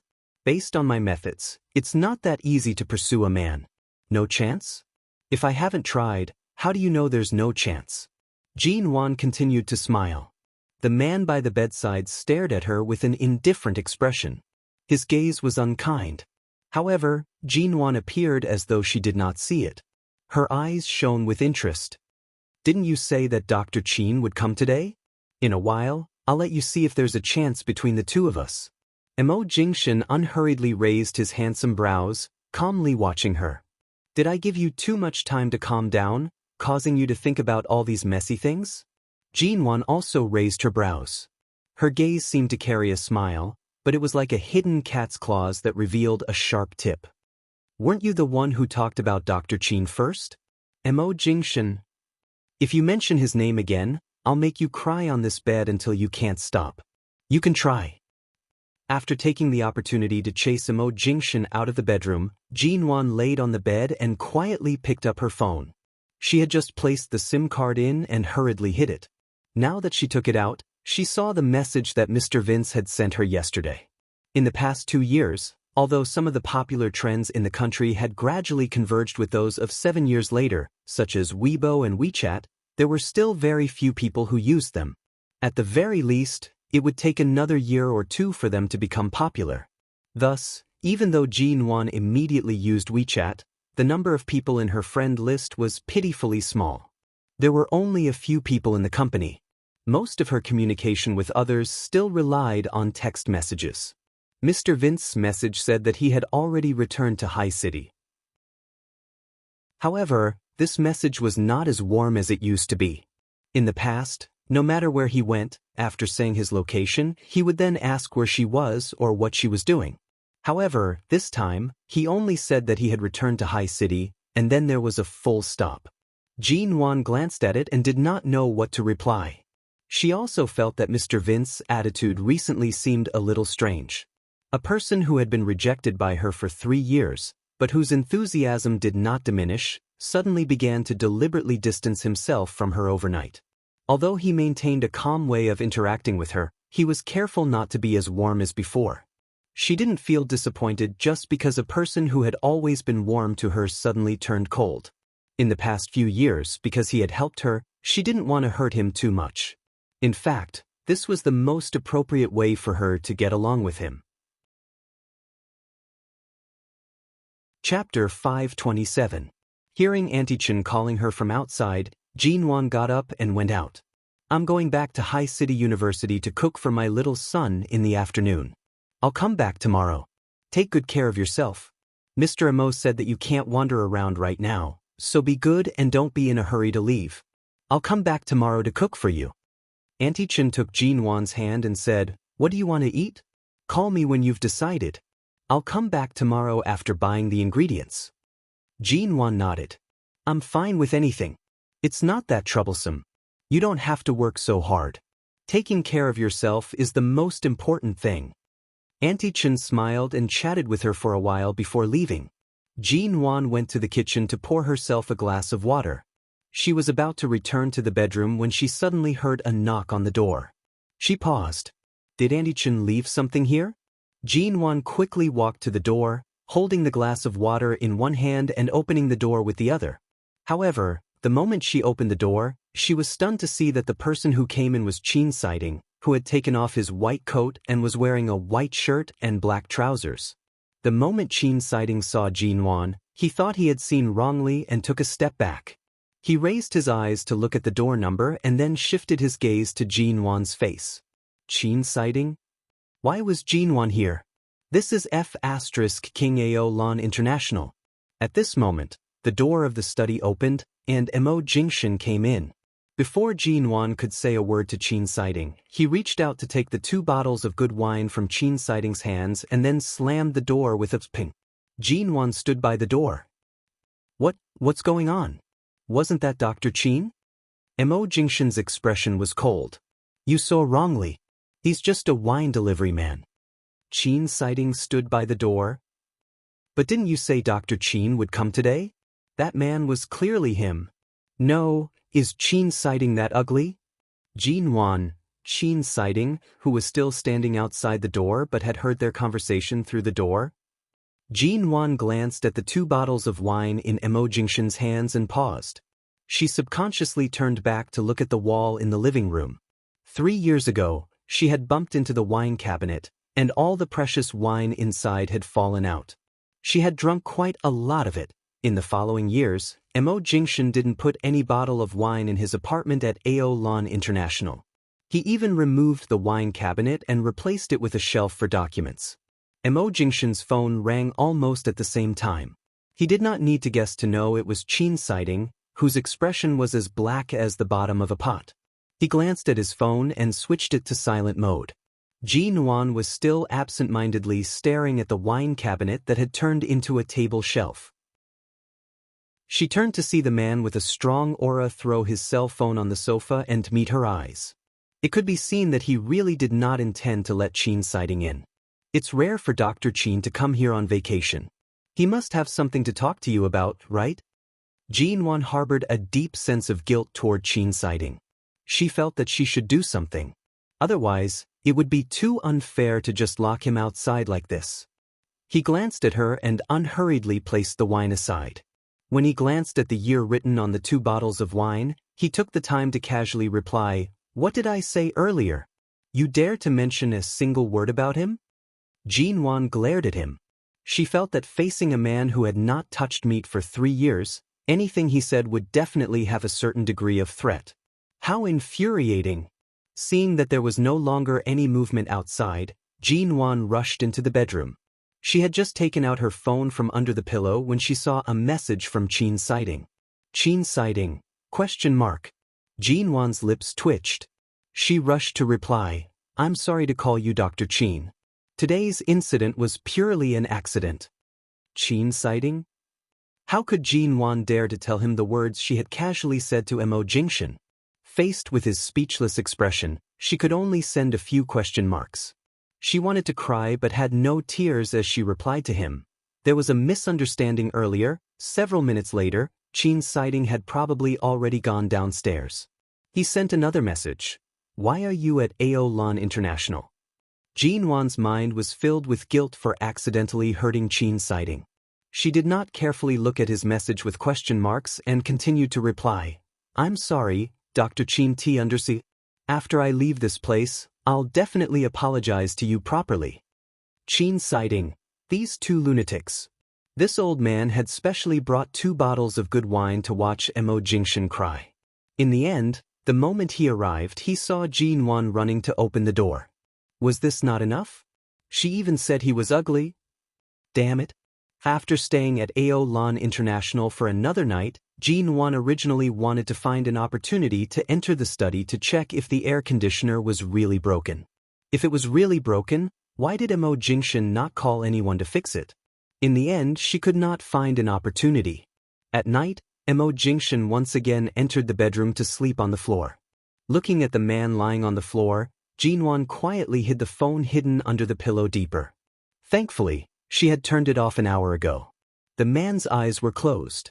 Even though he was sleeping on the floor, his posture was dignified and elegant, as though he was sleeping on a limited edition mattress. He did not speak up because of her stealthily reaching her hand under the pillow. However, when Jean Wan carefully rolled over with the quilt wrapped around her, the man's lips silently curved in an indulgent smile. The next morning, Mo Jingshan did not have a morning meeting. Auntie Chen came over early to cook. As they were eating, someone knocked on the door. The knock at this time was very sudden. No one else would come to Aolan International. Jean Wan also felt it was strange. She turned to see that Auntie Chen had already gone to open the door, so she continued to sit by the dining table without moving. However, after opening the door, she vaguely heard Auntie Chen's voice. Oh, okay, please wait a moment." Auntie Chen turned and quickly walked over to say, "Mr. Mo, there are 2 police officers. They seem to be special police. They say they have something to discuss with you." Hearing the word, special police, before Mo Jingshan could speak, Jean Wan had already stood up and walked over. When she arrived at the door, she saw Yen Gu and another person dressed in a police uniform standing outside. She immediately asked in surprise, "Yen Gu? How did you find your way here?" Yen Gu was clearly surprised that Jean Wan would be here. He paused for a moment before saying, "Sister Nguyen? Previously, after you were kidnapped by the kidnappers, the police were unable to contact you. We found this place through some channels and wanted to come here to give a statement, but why did you?" Before Yen Gu could finish speaking, Mo Jingshan's tall and cold figure had already walked out. The moment he saw Mo Jingshan, he realized that Jean Wan seemed to have been staying here for the past 2 days. Yen Ji's eyes instantly widened.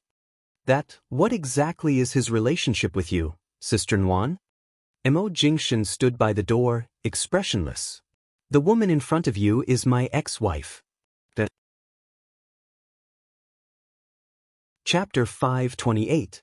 Jin Wan immediately turned back to glare harshly at Mo Jingshan.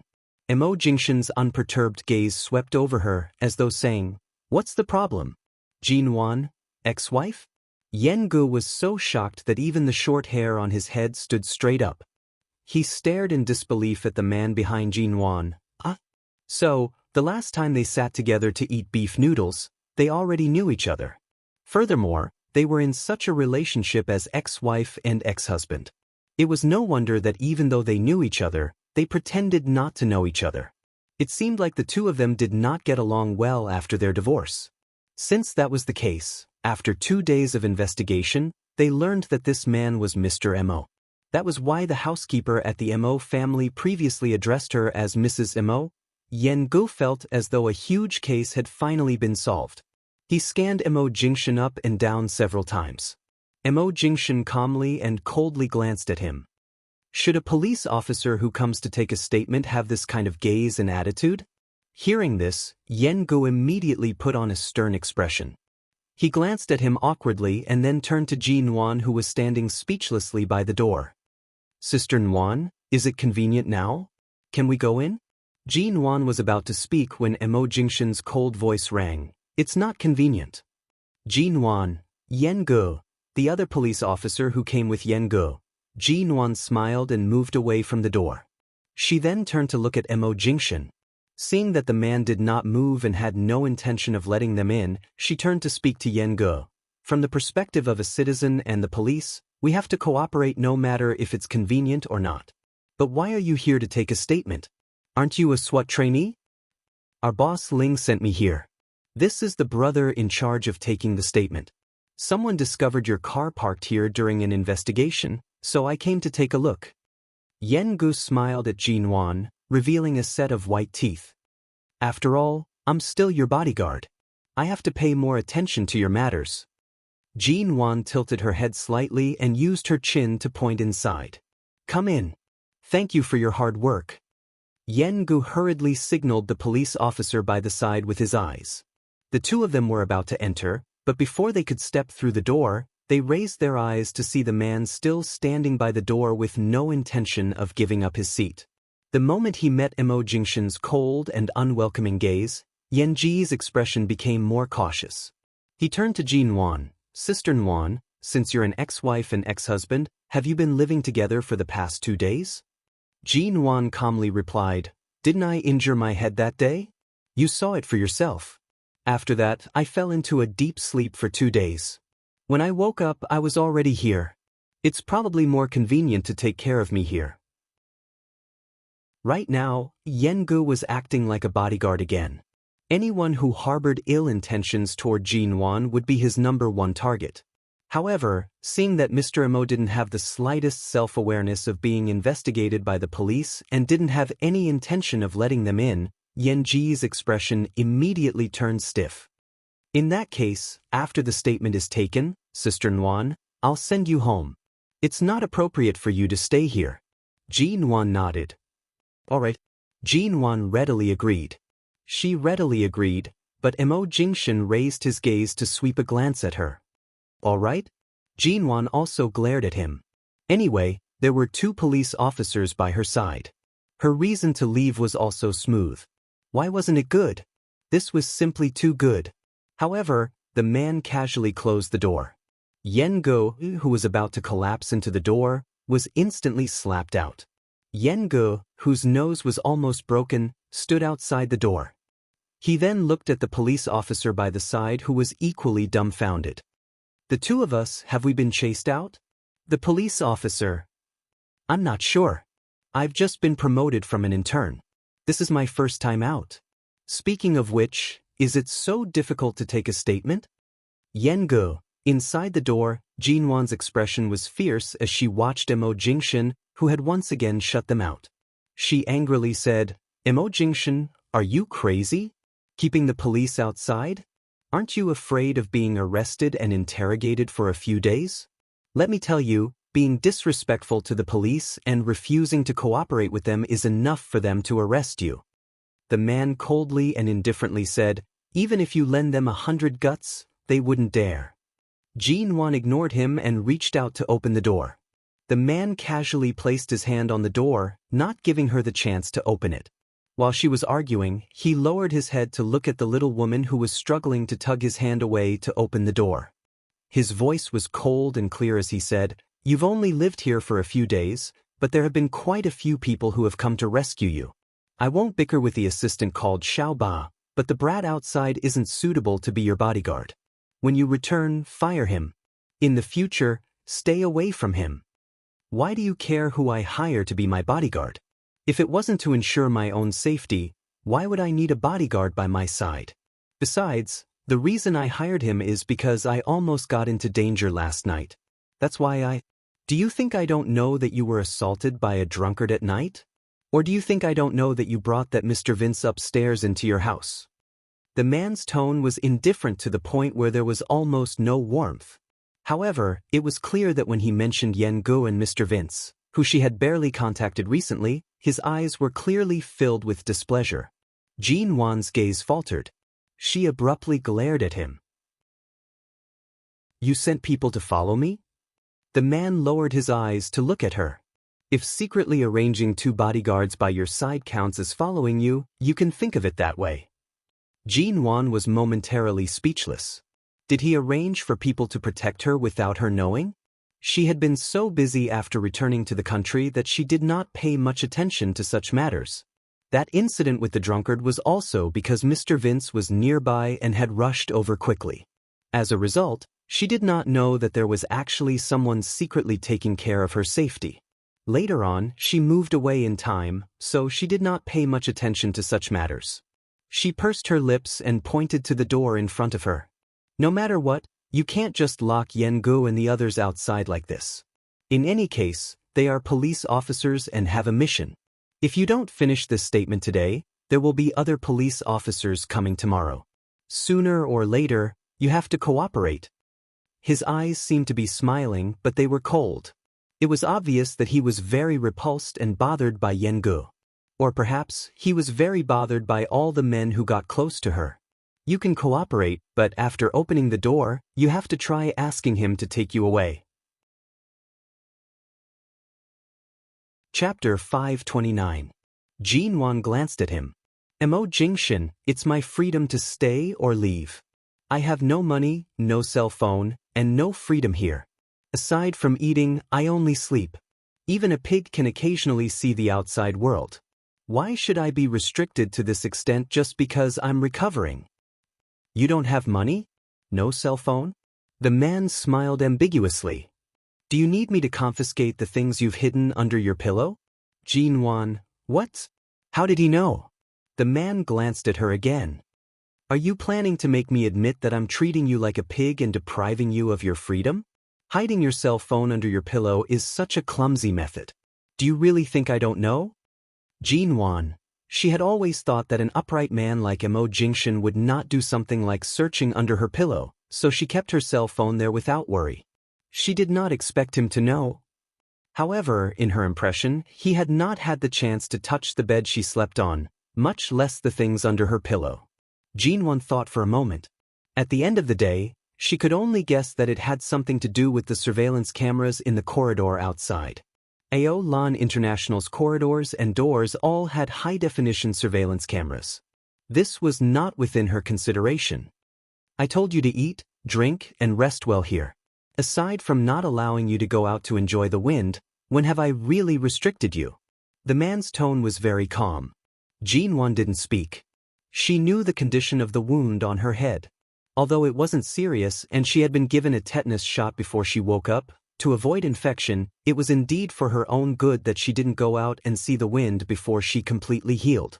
She quickly ended the topic of hiding her cell phone and pointed at the door. "Shall we let them in first?" Mo Jingshin glanced at her again. Jin-wan shifted her eyes away, refusing to look at him. However, based on his attitude toward Yen-gu, if she was really brought away by him, it was likely that Yen-gu would not have a good ending. Yesterday, she had already caused Qin's sighting to be locked at the door. Today, she had to be more restrained in her words and actions to avoid harming others. There was no need for her to speak.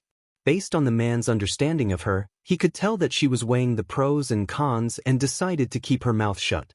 Only then did he open the door. Jin Wan rushed to open the door. When she opened the door, she saw that Yen Gu and the police officer were still standing by the door.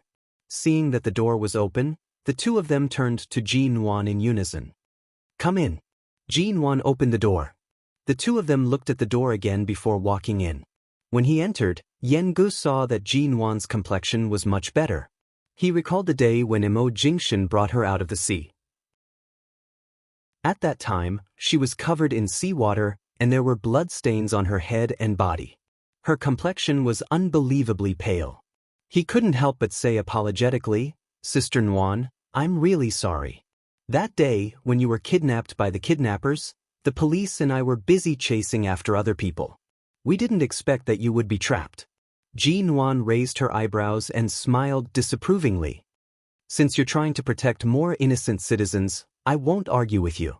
Aren't you going to take a statement? Let's begin." The police officer who came with Yen Gu took out a notebook and a recording pen. Jin Wan politely invited them to sit down. However, the two of them glanced at the surroundings and then at Imo Jingshan, who, although allowed them to enter, maintained a cold and indifferent expression. Neither of them dared to sit down and only stood in the middle of the living room, planning to quickly take their statements and end this quickly. The two of them asked Jin Wan a few questions. After receiving Jin Wan's cooperative answers, they turned to Imo Jingshan and asked him a few more questions. Although Imo Jingshan's tone was indifferent and impatient, at the very least, he was cooperative. Although his answers were short, Yen Gu and the police officer who came with him heaved a long sigh of relief. No matter what, their task of asking them to take a statement was about to be completed. After asking all the questions, Yen Gu asked about Jin Wan's injuries that day. The other police officer put away the notebook and then turned to Imo Jingshan with a serious expression. "Mr. Imo, your car was salvaged that day. However, the body of the car was badly damaged, and the car was seriously flooded. It has already been treated as a scrapped car. However, at that time, you and Miss G were innocently kidnapped. It's really fortunate that you were able to escape in the end. Our police have specially held a meeting to discuss this matter. Regarding your ghost, after we calculate the appropriate compensation price, we will discuss the specific matters with you. However, because your car is really too expensive, the calculation time and the time we have agreed on may have to wait." Imo Jingshan lightly and indifferently responded. By the side, Jin Wan heard these words. Although the car was not hers, she still instinctively felt her heart ache. Imo Jingshan's ghost was a World Limited Edition commemorative car. Even if the police wanted to compensate for it, if they were to ask for 1/6 of the original price, it would most likely cost more than 10 million yuan. The police would indeed need to discuss this price carefully. They definitely could not fork out so much money in such a short time.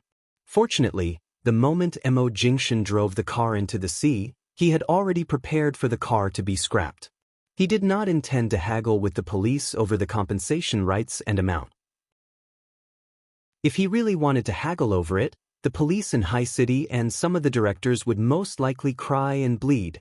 When Yen Gu and the others were preparing to leave, Jin Wan was about to stand up to send them off when she suddenly received Imo Jingshan's gaze. Did he really want her to resign from Yen Ji's bodyguard job right now? There were other people by Yen Ji's side. If she were to directly resign from his part-time job, it would be too disrespectful. Furthermore, although Yen Gu was only a year younger than Jin Wan, he had always taken care of her. Perhaps because he had spent many years in the police academy, he was a very upright and charismatic person. More importantly, he treated Jin Wan very well and was very responsible. She took the opportunity to send them out to chat with Yen Gu and the other police officer with a smile. She did not mention a single word about firing Yen Gu. In any case, she had no intention of quitting. Just as the two were about to leave, the man's cold and low voice abruptly rang. "If you want to be a special police officer, then go back and do your job properly. It's best if you practice in a police station or another police department. A job like being a bodyguard doesn't suit you. It won't be of any help to your career as a special police officer. Jinwan, Yenji's footsteps faltered. He abruptly turned to look in Mo Jingshan's direction. Before he could speak, Jinwan had already quickly grabbed his arm and led him out the door. Seeing Jinwan tugging Yenji's arm out, Mo Jingshan's expression darkened. When they reached the door, Jinwan raised her hand and gestured for Yengu to keep quiet. Go back first. I'll tell you when I return to the company. Chapter 5:30. No, things haven't reached that stage yet. Jinwan consoled him. That's right. You've been fired. The man's calm and clear voice rang by the door. Jinwan abruptly turned to glare at the persistent Mo Jingshan. The man had one hand in his pocket and did not give Yengu any chance. His expression was indifferent, but his voice was as clear as his features. What are you talking about? The police officer beside Yengu asked curiously. Yenji's expression immediately darkened. He was about to flare up when Jinwan rushed to tug on his wrist, using her gaze to indicate for him to leave first. Yengu was clearly unconvinced. For someone like him who had grown up in the police academy and the special forces, even though he knew Mo Jingshan was above him, his unwillingness to submit was still evident. Jinwan glared at him in warning and poked his arm.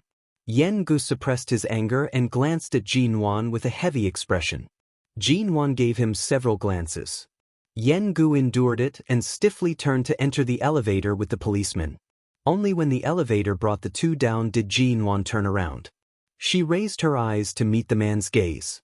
This brat has only been your bodyguard for less than a month. His feelings for you are already so deep that he needs to exchange glances with you for half a day before he's willing to leave? The man looked at her. His voice was mild and displeased. Wasn't it too obvious that the vinegar jar was overturned? Jinwan composed herself. Her red lips curved into a smile as she tilted her head to look at him. She spoke with some pride. This is probably the charm of a person. In the past, when Feng Ling was by my side, weren't there many people who said that she was cold, unwilling to get close to others, and never made friends? But not long after, didn't our relationship become very good? Mo Jingshan's elegant brows moved slightly. She was speaking the truth. Jinwan's personality was not particularly flamboyant, nor was she particularly reserved. She was not deliberate at all, but she had a unique charm that made people instinctively like to get close to her. Jinwan gave people a comfortable feeling. This was Feng Ling's evaluation of her. In the afternoon, the doctor came to check the wound on her head and confirmed that after days of careful care, the surface of the small bruise on the top of her head had healed a lot.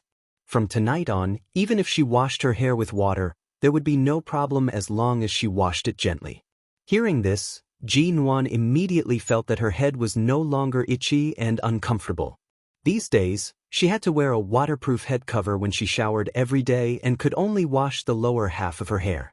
As for the top of her head and the injured scalp, they had not been soaked in water for several days. No matter how clean it was, she was still not used to it and was especially itchy. When the doctor left, Jinwan didn't need to stay up until night. She rushed into the bedroom and then the bathroom. Finally, after washing her hair from the roots to the ends, she came out looking refreshed. She picked up the bag of lingerie that Mo Jingshan had bought for her, opened it, and her expression immediately darkened. Last night, she was still wondering how a man like Mo Jingshan, with his status, managed to buy her underwear. Who would have thought? What's wrong?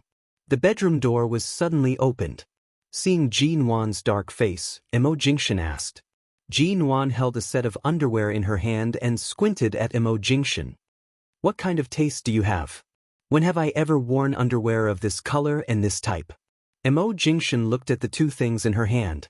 Not only were they bright red, but they were actually of a pathetically small style of sexy underwear, and they were very interesting. She basically couldn't wear them inside in daily life. Even if she wore them, she wouldn't be wearing them at all. Mo Jingshan, this underwear was definitely not of low quality. After all, Mo Jingshan had bought it in a commercial street near the company. The brands that could be opened in the nearby commercial street were either luxurious or expensive. Mo Jingshan didn't have many opportunities to buy things in person, and in the past 3 years, he had even fewer opportunities. He remembered Jin Wan's habit after showering every day and knew that there was only a set of underwear in the clothes that Auntie Chen bought for her. To prevent her from making excuses to leave, he left the company after the meeting, casually strolled along the commercial street, and stopped in front of a lingerie store. He really hadn't studied women's underwear much. He only told them Jin Wan's size and asked the shop assistant to pick 2 suitable pieces to wrap and bring them to him. However, he didn't expect that when those young female shop assistants saw a man wearing a suit and tie and exuding the aura of a superior running out to buy women's underwear, they completely misunderstood him. They thought that he was trying to have some fun, so they specially chose 2 sets of this type. Mo Jingshan glanced at the 2 pieces of fabric in her hand. I only told the shop assistant the size. I didn't expect that they would bring out this type. When it came to sizes, no one knew her underwear better than Mo Jingshan. Jin Wan's face burned suspiciously. Seeing that the man was still calm and didn't have the slightest bit of guilt, it seemed that he really didn't deliberately buy it. However, she couldn't help complaining, what kind of mentality do shop assistants have these days? Don't tell me they think that you're keeping a third-rate little star as a mistress and are trying to do something sexy for you? Mo Jingshan smiled. He also didn't expect that these young ladies who worked as shop assistants would let their imaginations run wild. However, although the color of this underwear was a little gaudy, based on Jin Wan's figure and appearance, she would be able to handle it. Mo Jingshan couldn't help but imagine the scene of Jin Wan wearing this set of underwear. His lower body could already faintly feel the blood rushing down. Later, I'll have Auntie Chen buy 2 more sets for you. Then what should I wear now? The man was quiet for a few seconds. Why don't you feel wronged? Wear this first? Jin Wan, only if I'm crazy would I wear this kind of damn thing to walk around in front of you. Mo Jingshan's eyes were smiling as he curved his lips. I don't mind if you walk around in front of me without any clothes on. Auntie Chen, who had just returned from tidying up the study, heard these words and was instantly dumbfounded. She then quickly entered the study to continue tidying up, trying her best to act as though she was invisible. Jin Wan was annoyed. Right now, the sky is still bright. I'll go by it myself. The man glanced at her. How are you going? Jin Wan furrowed her brows. The doctor said that the surface of the wound on my head has already healed. I can touch water and go out to see the wind. There shouldn't be any problems. I'm not used to having others buy this kind of thing for me. I'll go buy it myself. Speaking up to here, she paused. She recalled that after showering, she had already washed the set. Right now, if she were to use a hairdryer to dry it, it would take at least half an hour. She couldn't just go out without wearing anything inside. The man could easily see through her thoughts from her expression. He smiled ambiguously, clearly patiently waiting for her to put on this set before going out. Chapter 5:31. Putting it on was as good as not wearing it, but she couldn't just go out like this. After hesitating for a long time, Jin Wan suddenly threw the 2 pathetically small pieces of fabric into the trash can with a look of disgust. The man's smiling expression immediately sank. Jin Wan turned back to the bedroom with a proud expression, went to the bathroom to take out the previous set, turned the hairdryer to the highest speed, and spent 15 minutes to dry it. Then she quickly put it on and came out clean.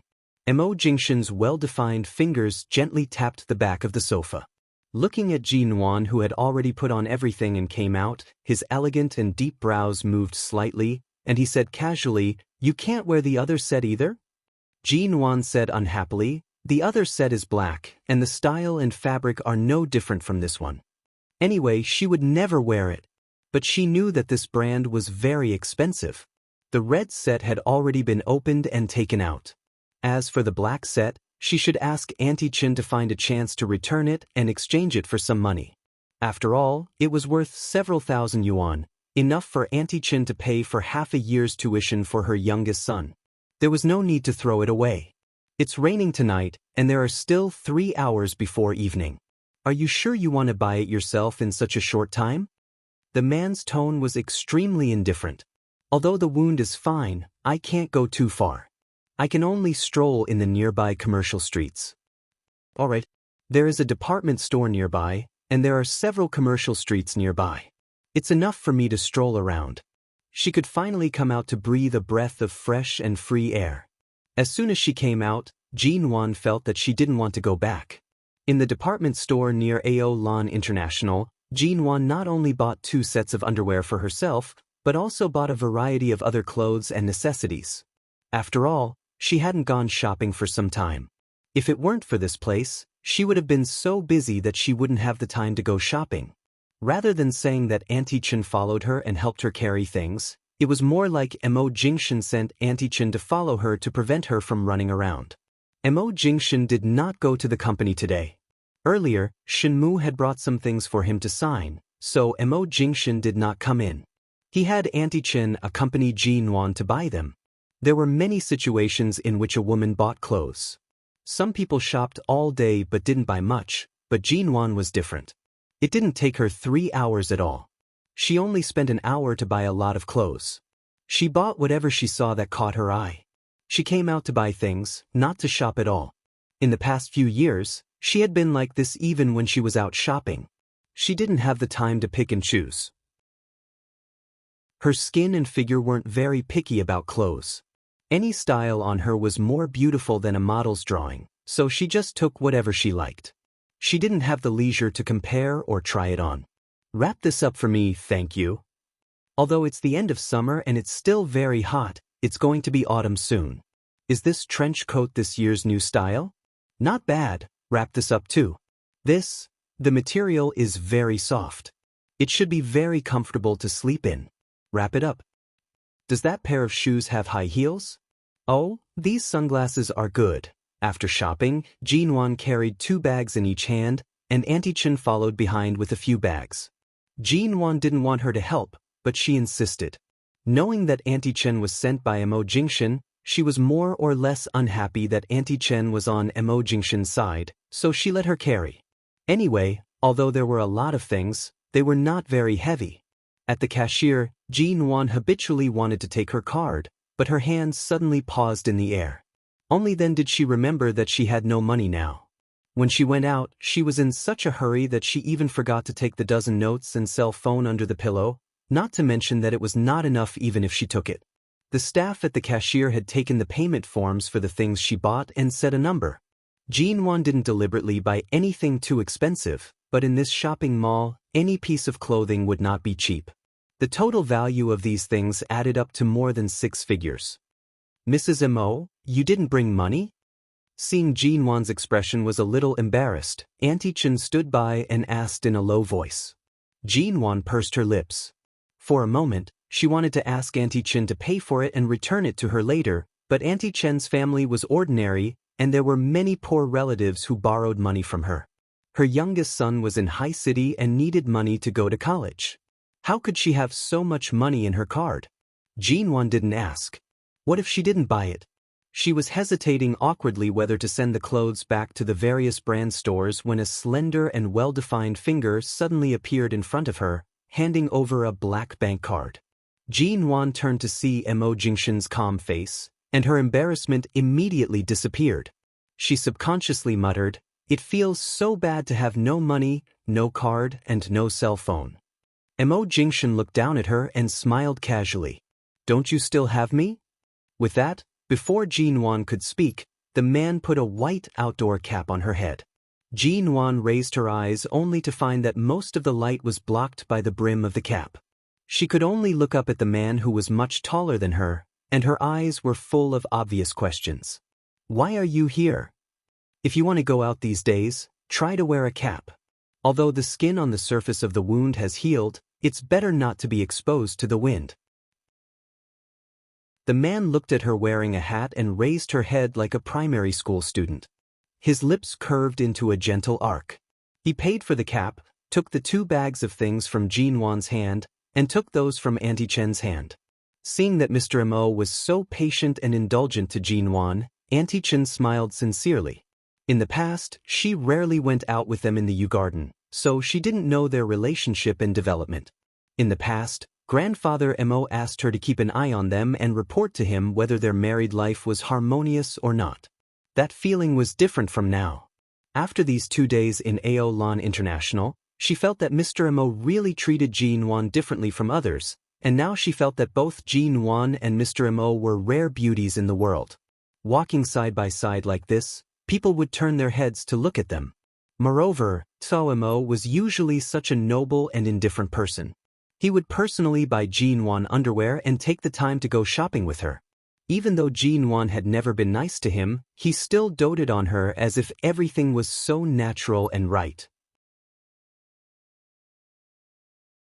Chapter 5:32. To Auntie Chen's surprise, after she went to the supermarket to buy various ingredients in the afternoon, Mo Jingshin asked her to leave. Auntie Chen asked what about dinner? Mo Jingshin said he would cook. So when Auntie Chen left, she still looked incredulous. When she was in the Yew Garden, she had never seen Mr. Mo enter the kitchen, but when she saw Mr. Mo washing vegetables just now, she felt that he seemed to be very good at cooking here. She really didn't expect that Mo Jingshin, who was usually the most noble, cold, and indifferent person in everyone's eyes, would actually cook dinner for Jin-won. But Jin-won, at this moment, Jin-won was holding an iPad that she bought in the mall today in her bedroom. iPads were no longer uncommon in the future, but this year, they had just become popular. She lay on the bed and watched movies on the iPad, acting as if nothing had anything to do with her. All she did was eat and sleep, like an ingrate. However, Mr. Mo completely indulged this ingrate and let her be happy. Auntie Chen silently looked at Jin-won lying on the bed and remembered that in the months after she and Mr. Mo returned from the United States 3 years ago, Mr. Mo didn't come home every day, but Jin-won stayed at home every day, waiting for him to come back.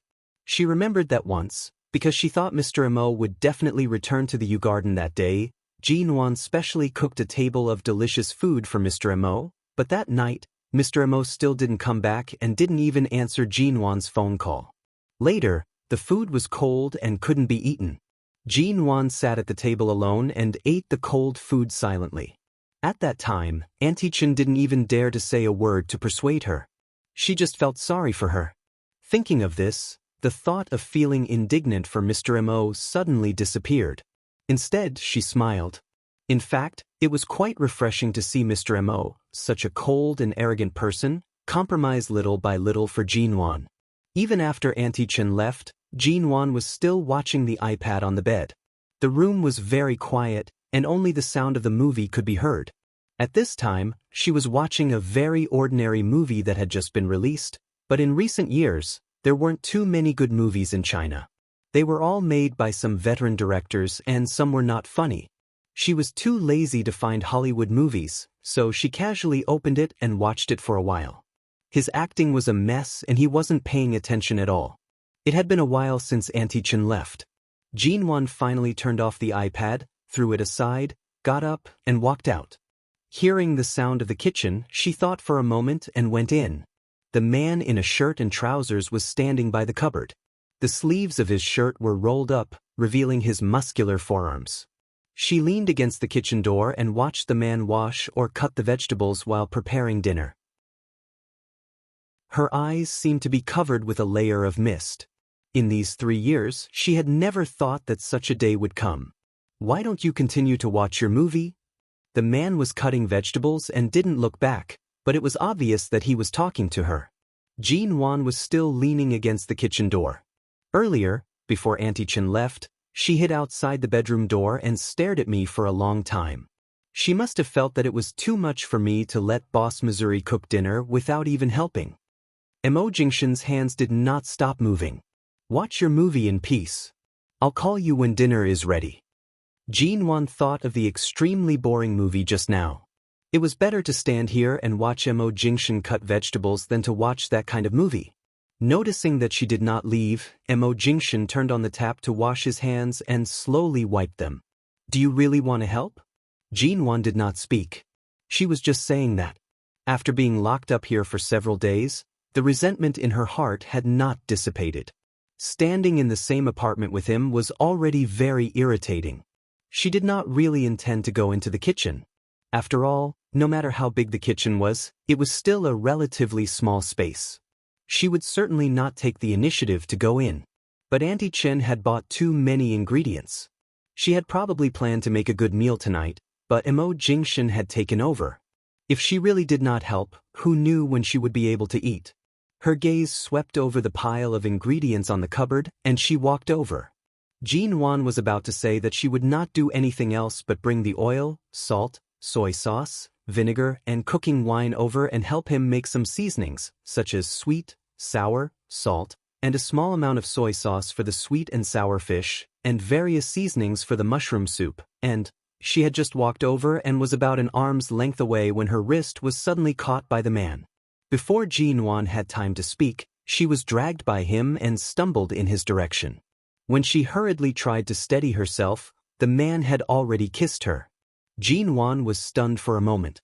When she came to her senses, she hurriedly stepped back and pushed his shoulder hard, but the man held her waist and brought her back. In just 2 steps, he directly pressed her against the counter of the cupboard. Jean Wan instantly widened her eyes and tried to step back with both hands and feet, but the man still firmly held her. It was not a fierce and hot kiss, but their lips were pressed together, gentle and intoxicating. But because she subconsciously struggled a few times, the man who was originally very gentle simply pried open her lips and teeth, invaded her, and entangled with her. It was like an ambiguous, gentle, and forceful invasion, and Jean Wan struggled to push him away and hugged him. It was not until Jean Wan bit him hard that the man's movements paused. He lowered his eyes to look at her cheeks flushed and panting from the kiss. "I'll cook." "What are you doing, Before she finished speaking, a short, low cry followed, and Jean Wan's body was suddenly picked up by him. It was not the kind of hug that wrapped around the waist, nor was it a hug. Instead, he held her armpits like holding a child and lifted her off the ground. In an instant, she had changed from leaning against him to sitting on the counter of the cupboard. She was still in shock and widened her eyes, staring at the man in front of her in disbelief. "What are you doing, ugh?" Her lips were kissed again. The man was tall and had long legs. He was completely unaffected by her sitting so high. This time, Jean Wan didn't have to be held up by him. She raised her head and was kissed by the man at eye level. She sat on the cupboard. Not far from her was the stove that had not been turned on, and not far from her was the refrigerator. There were some bowls, chopsticks, and plates behind her. She did not dare to move, but her stiff posture allowed the man to linger in her mouth for a moment as though he had succeeded. Chapter 5:33. He stroked her cheek with his palm and curled his lips. "Don't you want to help me? Sit here and let me kiss you for a while, en?" Jean Wan stared at him in shock. What kind of help was this? Being stared at by the man at such a close distance, her heart was thrown into disarray. She rushed to push him away. "This is the kitchen, and the cabinet is also." Before she could finish her words, her lips were kissed again. Emo Jingshin's hand moved from her cheek to her shoulder, and then to her back. Jean Wan trembled all over, but he did not let go of her. He unhurriedly kissed her from her lips to her earlobe. "Obediently stay here and let me kiss you. That's the biggest help." Jean Wan's eyes seemed to be covered with a layer of water from the kiss. She finally focused her gaze on a certain point on the kitchen wall. The man's hand had already reached over. She immediately shivered and cried out in anger, "Emo Jingshin!" "Jean Wan!" She abruptly slapped the man's hand away from her waist and then pushed him harshly. This man was really shameless to the extreme. Jean Wan felt that she had never seen him so shameless in her 2 lives. How could he have the cheek to act like a gangster toward his ex-wife? However, before she could scold him in anger, the man's kiss landed once more. It was gentle and suppressive, and the kiss was heavy. It was not until a strange and awkward sound came from Jean Wan's stomach that the man finally stopped kissing her. The darkness in the man's eyes had not disappeared. It was clear that he did not want to stop with a simple kiss. However, Jean Wan's stomach was too hungry, and it had already begun to protest. Jean Wan was angry and embarrassed. She rushed to get down from the cabinet when he let go of her, but her feet were still some distance from the ground. She was trying to figure out which direction to jump in when the man's arms circled around her waist. He carried her down and placed her on the ground. This time he quickly let go. Just as Jin Wan was about to fly into a rage, his brows moved slightly. If you want to eat early, go back to the bedroom to watch your movie. If you stand here, you'll only affect my progress of making dinner. In the end, I'll eat you. It's not impossible. After all, I've been hungry for so long and… Jin Wan, she felt that the little bit of gratitude she had for him was about to be used up. Staying here for a few days was a huge loss for her. An hour later, the boring movie on Jin Wan's iPad was finally over. Jin Wan turned over in bed and opened her sleepy eyes, which were so bored that she almost fell asleep. If it weren't for the fragrance of food, she would have fallen asleep. When Mo Jingshan brought the dinner to the table one by one, Jin Wan had already got up and sat down at the table. Not to mention washing the dishes, she didn't even want to help him carry the dishes or hold the utensils. Therefore, her so-called help in front of the kitchen was basically the same as wanting to cause trouble.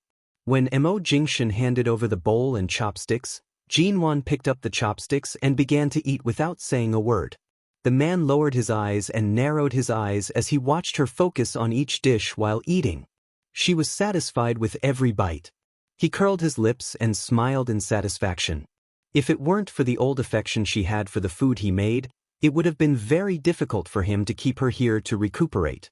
However, Jin Wan's injury was no longer a problem, and it wasn't appropriate for her to stay in the company. MN Group was the empire she had built with her strong will and passion in the past 3 years. Even though Mo Jingshan now regretted leaving her so far away and letting her wings grow so hard that even though he had never really let her go, he still tried to pull her back with the thread in his hand, but it wasn't easy to pull her back. Mo Jingshan didn't ask her when she would leave, nor did Jin Wan. From the food she ate, he could tell that she had a good appetite. After dinner, Jin Wan no longer hid her cell phone. She nestled on the sofa and texted Xia Tian. Xia Tian sent several photos of the baby sleeping with a pacifier in his mouth, which almost melted Jin Wan's heart.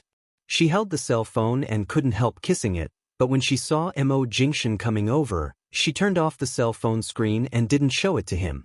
Mo Jingshan watched as she pouted and smiled at the phone, but when he approached, she immediately put it down.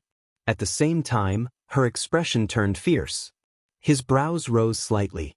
The difference in treatment was too great.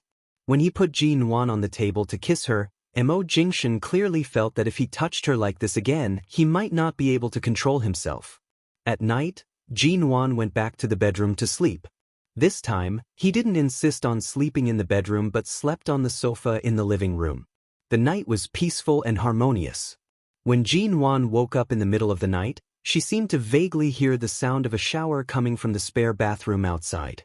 Why was he taking a shower so late? Jin Wan thought she had heard wrong, turned over, and continued to sleep. The next morning, when Jin Wan got up, it was past 8 o'clock. Auntie Chen hadn't come yet, so Mo Jingshan went to the company. She was alone in the apartment of Ao Lan International. Jin Wan got up, stretched, and then went out to observe the situation outside. Seeing that there was no one else, she quickly turned to pack up her clothes, cell phone, and other things. After packing everything up, she carried the bag she bought at the department store yesterday and rushed to the door, planning to leave.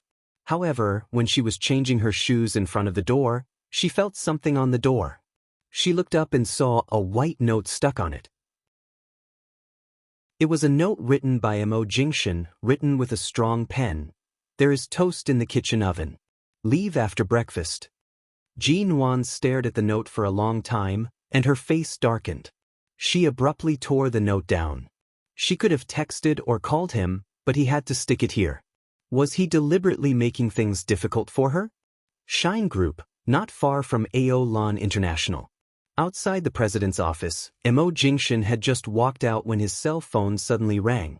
He picked up the phone and heard the person on the other end saying, "Xiao Mo, Miss G has just left. She took a taxi and left. It seems that she is going back to the west side of the city. Many of her documents haven't been completed yet. I guess she is going back to Yuehu Bay first." After saying this, the bodyguard waited nervously for Mo Jingshan's reply, ready to take orders to intercept her and bring her back. However, there was a moment of silence on the phone, and then the man's voice rang. "All right, I got it." Chapter 5:34. The bodyguard was surprised. Mr. Mo, aren't you going to get her back? Outside the CEO's office, the man in black stared at the changing numbers in front of the elevator in the distance, one hand in his trouser pocket, the other holding a cell phone, his handsome face as calm as water, and his tone indifferent. Wherever she wants to go, just watch her go back. Don't let her run around on the way. Watch her go back to the company or Yuehu Bay. The bodyguard on the other end of the phone answered, "Okay, Mr. Mo, try to follow her without her noticing and keep her safe." Got it. The security facilities in Yuehu Bay are quite good. If she goes home, let her go back to have a good rest. Don't disturb her. Okay. After a pause, the bodyguard suddenly said, Miss G got out of the car halfway. She went to a roadside breakfast shop to buy some breakfast, took it to the car, and continued to Xiqing district. Sure enough, she didn't take a bite of the toast left for her. Lin Wan sat in the taxi, nibbling on a vegetarian bun and looking at her cell phone. When she arrived at Yuehu Bay, she paid the fare, quickly got out of the taxi, and walked in. Although she didn't have any ID cards with her, fortunately, she could enter all the entrances with her fingerprint and password, so she went home as quickly as possible. She hadn't been back for several days. Her home in Yuehu Bay was quiet and empty. After all, she had just moved in, and all the furniture was new. She was the only one in the large apartment. These days, when she was in Aolan International, she wished she could grow wings and fly back, but now she was finally back. When she entered the door, she didn't feel anything different, but after resting on the sofa for a while, she suddenly felt that she was almost drowned by the silence and emptiness. Jean Wan got up, opened the window, walked to the balcony, and looked downstairs. The beautiful scenery of Yuehu Bay was in front of her. This was the 15th floor, neither too high nor too low, and there were all kinds of people downstairs. But when she came back just now, she noticed that the upper 5 floors hadn't been sold yet. Maybe the mysterious owner sold the house so smoothly that he offered a high price? Otherwise, why had the top floor and her floor been sold, but the lower floors hadn't been sold yet? She remembered that the furniture on the top floor had been moved out last time, but she didn't know when the new residents would move in. There weren't any neighbors that were too close to each other, making the house seem even quieter. She called the company and said that she would go over in the afternoon. She needed to take a shower at home, change her clothes, and relax. For the whole morning, she was bored to death.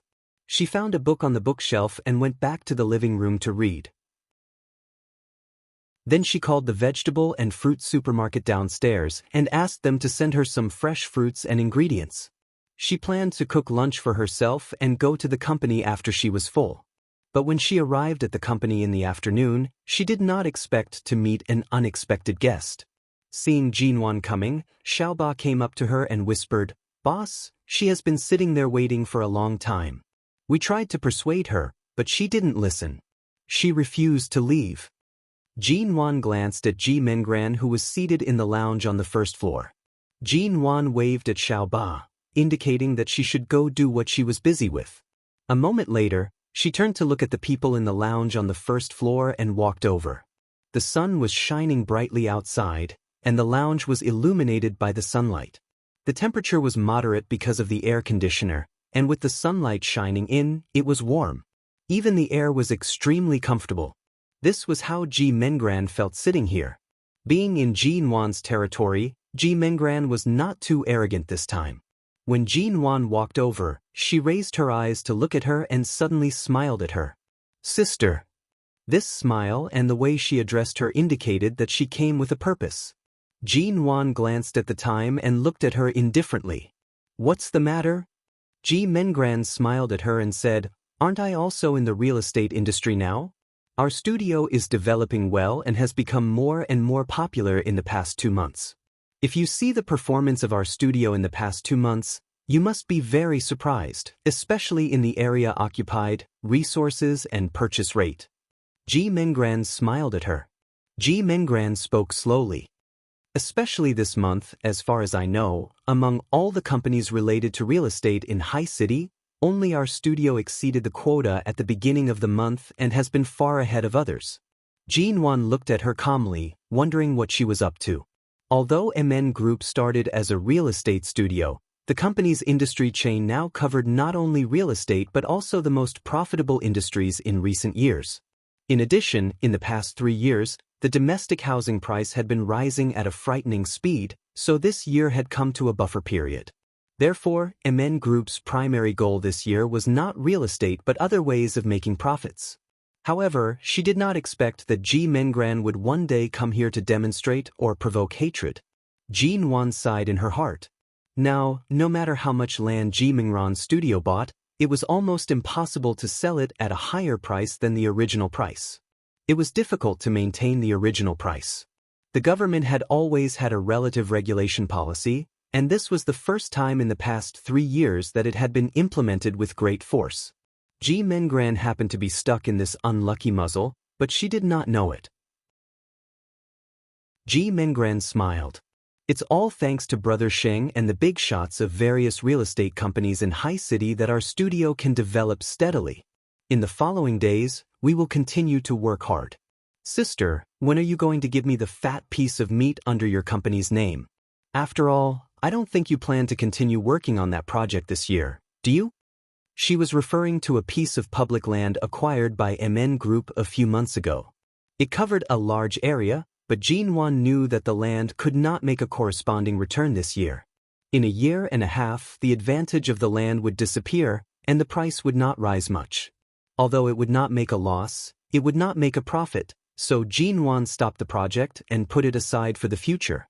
She did not expect that Ji Mengran would take a fancy to that land and say it was a fat piece of meat. Did she want to snatch it from her?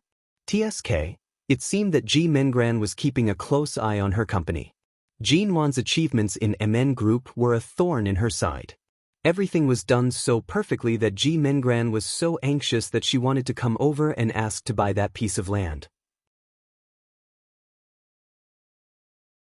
Chapter 5:35. Ji Mengran raised her hand and made a gesture. 200 million yuan. This price was higher than Jean Wan's initial estimation. The piece of land that she had always thought would be ruined had now become a fat piece of meat in Ji Mengran's eyes. It seemed like Jean Wan's remaining prediction ability could only be used to scam this so-called little sister of hers. Jean Wan coldly curved her lips but did not immediately agree. She only said, "You should know that the price of all the land acquired by MN Group will increase by several folds. However, recently, our company really hasn't been able to devote too much attention to real estate. Regardless of our current relationship, considering that we grew up together, it's not impossible for me to give it to you. Add another 50 million yuan, and the land will be yours. Otherwise, there's no need to talk." Ji Mengran immediately became unhappy. "The moment you opened your mouth, you raised the price by 25%. You even said it was because we grew up together? Are you sure you're not scamming me? If you think I'm scamming you, just stand up and leave. No one will stop you. You have to understand that you were the one who specially came to ask for this piece of land. You were the one who came to talk to me. I'm already giving you some face on account of Dad by not chasing you out. Don't tell me you expect me to sell it to you at a loss? Have you forgotten how much I hate you? Being willing to sell it to you is already considering our past relationship. What more do you want?" Jean Wan smiled faintly. Ji Mengran's expression was ugly. "In the past 2 months, our studio has purchased a lot of land. All the liquid funds have been paid out. Right now, we can only take out 200 million yuan. You know, Dad hasn't paid much attention to me these past few years. He won't care even if I'm short of money. Can you just forget about this 50 million yuan on account of the Ji family raising you?" Jean Wan smiled indifferently. "Don't you always have your brother Sheng?" Although Sheng Yihan was willing to give her money, he had been appearing and disappearing mysteriously recently. Ji Mengran was also embarrassed to say that it had been half a month since they last met. Ji Mengran thought about it and said, "Oh yes, you were out on a business trip during the Dragon Boat Festival and couldn't make it back. You also didn't go back to the Ji family to celebrate the festival with Dad. If you don't have anything going on, why don't you go back to accompany him? You're still talking about nostalgia? I see that ever since you found out that you're not related to the Ji family by blood, you've always had ulterior motives." You don't even have the slightest awareness of being a member of the Ji family. Ji Mengran knew that Jinwan was already impatient with her. I'll consider the matter of 50 million yuan. I'll give you a reply in at most 2 days. After speaking, she stood up to leave. If it weren't for the fact that she felt that the piece of land would be the biggest fat piece of meat, she wouldn't have taken the risk to personally ask for it. However, Jinwan's attitude was better than she had expected, but who knew what Jinwan was up to? After all these years, Ji Mengran had learned that although Jinwan didn't seem to be very aggressive, she was actually very powerful. The longer she sat here, the more she would be at a disadvantage. She didn't say anything. Anyway, she was determined to get that piece of land. Just as she was about to leave, Ji Mengran suddenly paused and turned to look at Jinwan. By the way, at the Ling Xiao group's dinner party, sister, you were really outstanding. I didn't expect you to be Xiao Lui's female companion. In fact, I'm very curious. The Mo family isn't enough. How can you get close to the Xiao family? There are thousands of beautiful women in this world. What makes you so seductive? Jinwan thought of what Mr. Xiao and Mr. Xiao said at Mr. Zhao's dinner party, as well as something she had suspected at that time. Of course, she never went to verify it, nor did she have the time to contact the Xiao family. She only glanced at Ji Mengran and smiled coldly. I'm not just outstanding in other places. In the Ji family, aren't you also the one who lost favor? Ji Mengran's expression instantly turned ugly. No matter what, Ji Hongwen is my biological father. We are related by blood. Who do you think you are? Until now, you don't even know where your biological father is, let alone whose blood flows in your body. Really? But in your biological father's eyes, which daughter does he want the most? I don't need to emphasize this point, do I? Jinwan still smiled calmly, her eyes cold. To be honest, there was no need to deliberately provoke her. After all, to a person like Ji Mengran, any effort was not worth it. Ji Mengran's expression stiffened. Today, they were here to discuss that piece of land. She could not throw away this piece of fat meat that Jinwan had promised to sell to her because of a momentary quarrel. Ji Mengran suppressed the unhappiness in her heart and smiled carelessly. Then I'll have to trouble Big Sister to take into account that you stole my father's love from me when I was young and give me that 50 million yuan. Jinwan coldly evaluated, even family affection can be used as a bargaining chip. You really only care about profit. Ji Mengran sneered. Family affection? Dad clearly intends to hand over the inheritance of the Ji family's business to you, an outsider who shouldn't even have the surname Ji. If I don't take advantage of my youth to pave the way for my future and build a foundation for myself, don't tell me that in the future, I'll have to beg you to use the Ji family's assets to reward me with a mouthful of food? Even if I beg you, will you give it to me? Jinwan raised her eyebrows and smiled. I really won't. Ji Mengran's face darkened. She turned and walked away. Before walking out of the front door of the MN group, she looked around again. The completely high-end independent office building and the corporate image all impacted her self-esteem. At the thought that Jinwan had done everything better than her, she was even angrier as if someone was chasing her. She quickly disappeared in front of the office building of the MN group. When Jinwan returned to the office, Xiaoba knew that Jinwan didn't get along well with that Ji Mengran, so she didn't mention that annoying person again. She just took the backlog of documents that Jinwan hadn't come to the company these days and needed to be reviewed by her personally. Xiaoba leaned against the desk and watched Jinwan flip through the documents and observe her expression. Why do you keep looking at me? Jinwan glanced at her indifferently.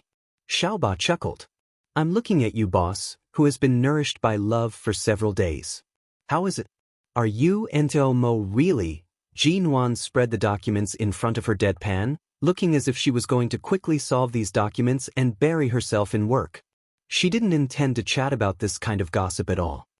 If you feel that working in High City is too easy and that it's useless to think about these things all day long, I don't mind sending you out. In the future, go on business trips everywhere for me. Don't always stand in front of me and burn your soul of gossip. Xiaoba. She instantly shut up. Chapter 5:36.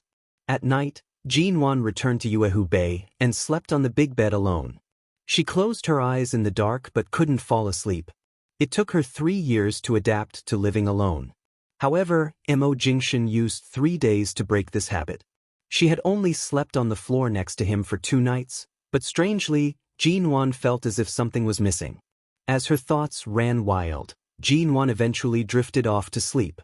The next morning, when he woke up, he felt uncomfortable all over his body. Although he had fallen asleep, he didn't sleep well. When he sat up, he felt that his shoulders and cervical spine were a little sore. It was probably because he had maintained a fixed position to fall asleep. Jinwan went downstairs for a morning jog. Her neighbor, who was jogging and exercising downstairs, greeted her out of habit and asked why she hadn't been seen these 2 days. Jinwan smiled and said that she had been out recently. She ran 2 laps back downstairs and saw the aunt living on the 7th floor chatting with someone. She greeted her out of habit and was about to go upstairs to take a shower and get ready for work. But when the aunt saw her, she suddenly turned around and asked warmly, "Miss G, are you out for a morning jog again? By the way, the last few times I met you, you were in a hurry to get ready for work, so I didn't have a chance to talk to you. How old are you this year?" Jinwan took a look at the aunt. 24. Oh, you're already 24? I thought you were less than 20. Are you married yet? She didn't have anything to say to anyone, let alone a warm neighbor who didn't know much about her. That's good. That's great. My son came back from studying abroad 2 days ago. He's studying for a PhD in finance. He's 28 years old this year. He used to do financial analysis for a large enterprise abroad. His annual salary is not bad. You can see that I live in Yuehu Bay. My son's height and appearance are also good. He's definitely a good match for you, Miss G. I'll introduce my son to you. Do you two want to consider a blind date? Jinwan: Blind date. After you moved here, I've been observing you for a long time. You usually go to work, stay at home, or run downstairs in the morning. You are very polite and greet us when you see us. I can see that you are a girl with healthy habits and good quality. My son is coming back, and I haven't found a suitable girlfriend. I wanted to tell you a few days ago, but you haven't been around these days. Today, you finally come. Jinwan pursed her lips and forced a smile. Auntie, this is too sudden. Besides, a blind date is not suitable for me. If your son is so outstanding, there must be many outstanding girls who are worthy of him. I'd better forget it. Besides, I'm quite busy. My son is also busy, but you young people still have to get married no matter how busy you are. The auntie took her hand and gently patted the back of it to stop her from leaving, and then said, "Anyway, aren't you single? We all live here and will see each other all the time in the future. We can gradually cultivate feelings. The first step is to get to know each other. I don't mean anything else. I just want you to get to know each other. Then when your son comes back, let's get to know each other when we meet downstairs. I have to go to work later. I'll go back to take a shower," Jinwan said and was about to leave. "Don't go. Let's exchange phone numbers. My son will return to High City tomorrow. I'll make an appointment with you then. Let's go out for dinner, okay?" The auntie was too enthusiastic and kept holding Jinwan's hand. She often saw this neighbor. Some time ago, this auntie had given Jinwan the soy milk she made herself in the morning. Jinwan couldn't refuse her too thoroughly, but she really couldn't do a blind date. In order to get away in time, she left the company's business card with her work number to the auntie and didn't give her her private number. Then she quickly entered the door. Jinwan thought the auntie was just on a whim, but she didn't expect there would be a follow-up. The next day, Jinwan had just gotten off work and walked out of the company when she suddenly saw someone waving at her in front of her. She looked up and saw the neighbor auntie waving at her excitedly. Jinwan walked over. "Auntie? What are you?" The auntie said with a smile, "I know you work here, but I don't know if it's inconvenient for you to answer the phone at work, so I didn't call you directly and just waited here. Come on, get in the car. My son will drive you to dinner." Jinwan paused and turned to see a blue high-end sports car behind the auntie. At this time, the driver's door opened, and a young man in a casual suit got out of the car and smiled politely at her. To Jinwan. To. Then Jinwan had to get in the car despite all her excuses, and the auntie held her hand and chatted warmly for a long time in the car. They had booked a delicious French restaurant in advance. It was not on the west side of the city, but in a very prosperous area in the center of High City. After entering the restaurant, the auntie said that she would go out to make a phone call with a knowing look, and then left them staring at each other. Fortunately, the auntie's son was not a young man who had never seen the world. He took the initiative to introduce himself and then told her about his situation. He had just returned to China and hadn't found a job in China yet, so it was not very stable for the time being. If it weren't for his mother forcing him to introduce a girl to him, he probably wouldn't have any plans to go on a blind date or have a girlfriend, but he had a good first impression of Jinwan and hoped to get to know her first. The auntie's son was very measured in his speech, neither arrogant nor impatient. He didn't talk too much or too little. He was indeed a very good man in all aspects. As a result, Jinwan chatted with him a little longer. Later, they talked about the changes in the business and financial situation at home and abroad.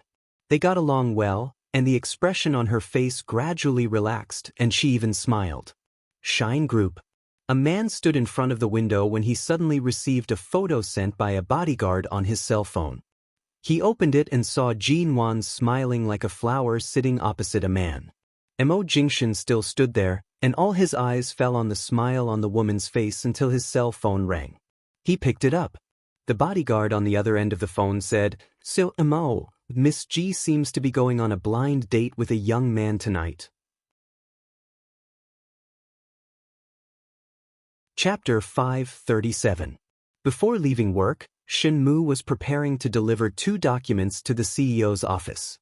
He knocked on the door and entered, only to see the man standing before him. His posture was ramrod straight, and his aura was extraordinary as usual. Due to his afternoon work, his shirt was buttoned up to the top, and his attire was neat and tidy. In the past 3 years, Mo Jingshan had been working in the company. Shenmu walked in and placed the documents down.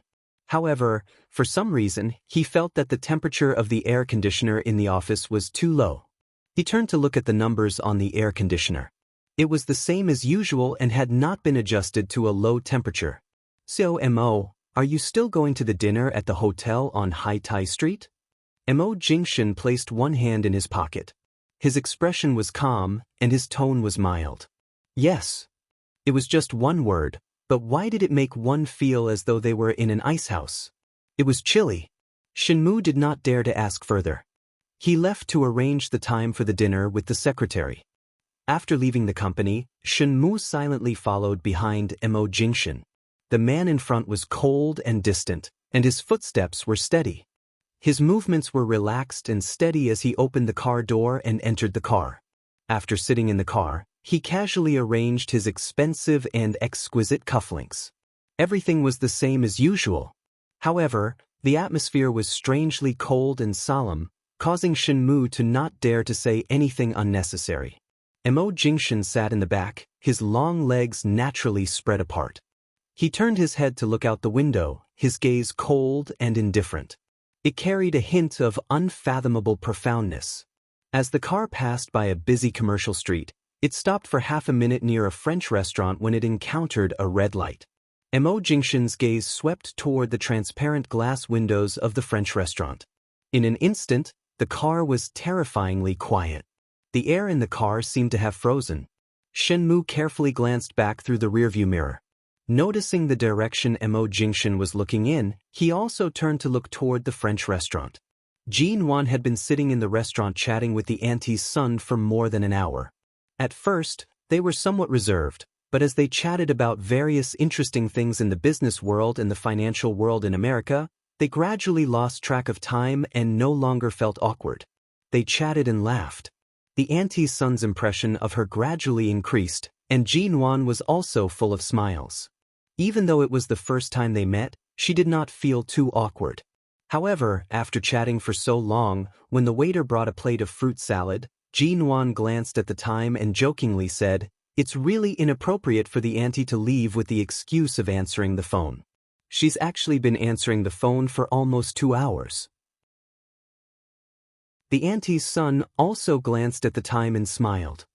For the past few years, my mother has been trying to find a girlfriend for me, but I've been abroad studying and working.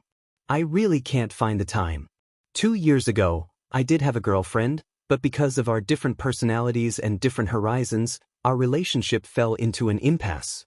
After we broke up, I didn't even think about it. My mother is half a world away from me, and no matter how long her hands are, she can't reach out to me. In the end, I didn't expect her to make arrangements for me as soon as I returned to China. Speaking up to here, the auntie's son smiled. But Miss G, you're really outstanding. To be honest, I have a good impression of you. If you also have a good impression of me, the two of us can slowly get to know each other after this meeting. Whether or not there will be any sparks will depend on fate. I won't force it. I can also see that you don't seem to be very interested in this kind of matchmaking. Hearing his words, Jean Wan responded more naturally and generously. That's right. Everything depends on fate. There's nothing wrong with being friends. Feelings can't be forced. The auntie's son looked at her for a while and said, Miss G, do you have someone in your heart? Jean Wan had just picked up a glass of water and didn't move because of his words. She quietly drank the water slowly and then put the glass down. Seeing that she didn't say anything, the auntie's son didn't ask any more. He saw that Jean Wan was full, and the two of them had indeed been chatting here for a long time. During this period, Jean Wan didn't just chat like other girls and was too shy to eat. However, from the moment she sat down, she occasionally drank some water, cut the steak, or ate some fruit. Everything she did was natural, and her every movement was between an elegant mature woman and a fashionable young girl. He said with a smile, My mother should have returned to Yuehu Bay. She said that you also live there now, so it's not too far-fetched for me to send you back, right? I really didn't say no. Just now, my friend sent me a message asking me to go to her place tonight. In a moment, she will send someone to pick me up. I won't go back to Yuehu Bay tonight. I really don't need you to send me back. Jean Wan raised the cell phone she had just received, shook it gently at him, and smiled again. The auntie's son nodded. Okay, then when the person sent by your friend arrives, I'll send you to the car. I'll leave after you leave. Outside the restaurant, Shenmu looked at the scene of the man and woman sitting at the table by the window, talking and laughing, and couldn't help swallowing slowly. Mr. Vince had just left, and now a bodyguard had come. The bodyguard had left. Was this a blind date again? Miss G really had a lot of peach blossoms now, but it wasn't that Jean Wan didn't have peach blossoms in the past, but she always kept a distance from those men, and at that time, when most of them heard that Jean Wan was Mo Jingshan's wife, they would consciously give way and didn't dare to approach her. Now that Miss G was single, no matter how many admirers there were around her, there was nothing wrong with that. Besides, beautiful women were often surrounded by men. She was a woman who was not bound by the constraints of marriage. In addition to her attractive appearance, she also had her career. She stood at the top of everything. It would be strange if no man liked or pursued such a woman. Shen Mu withdrew his gaze, looked at the person in the rearview mirror, and braced himself to ask, So Mo, shall we continue to the hotel on Hai Tai Street? Or let's stop here first? Mo Jingshan was still silent. After a few seconds, his thin lips opened coldly. A suffocating atmosphere spread in the car for a moment. Shenmu didn't speak and decisively parked the car in the nearest parking space on the side of the road. In the restaurant, Jean Wan was still talking to the man. Before long, the two of them got up at the same time and walked out of the restaurant. A car was parked on the side of the road, and Jean Wan got into the car alone. As for the man who had been in the restaurant with her just now, he politely said goodbye to her. Recognizing that the car belonged to Xia Tian, the coldness in Mo Jingshan's eyes softened slightly.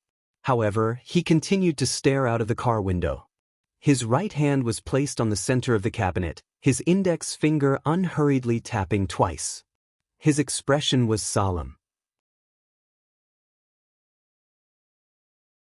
Chapter 5:38. Jean Wan first took the car to Xia Tian's place and played with Xia Tian's little baby. She originally planned to stay at Xia Tian's place that night, But she did not expect that Xia Tian's little policeman would come back. Although there were guest rooms here, the dog food of a family of 3 was much harder to swallow than that of a couple. Jinwan took a taxi back to Yuehu Bay. Jinwan's daily life at home and at the company lasted for another week. In the morning, she went for a morning run. In addition to meeting the neighbor auntie, she occasionally met the auntie's son and chatted with him twice during the morning run.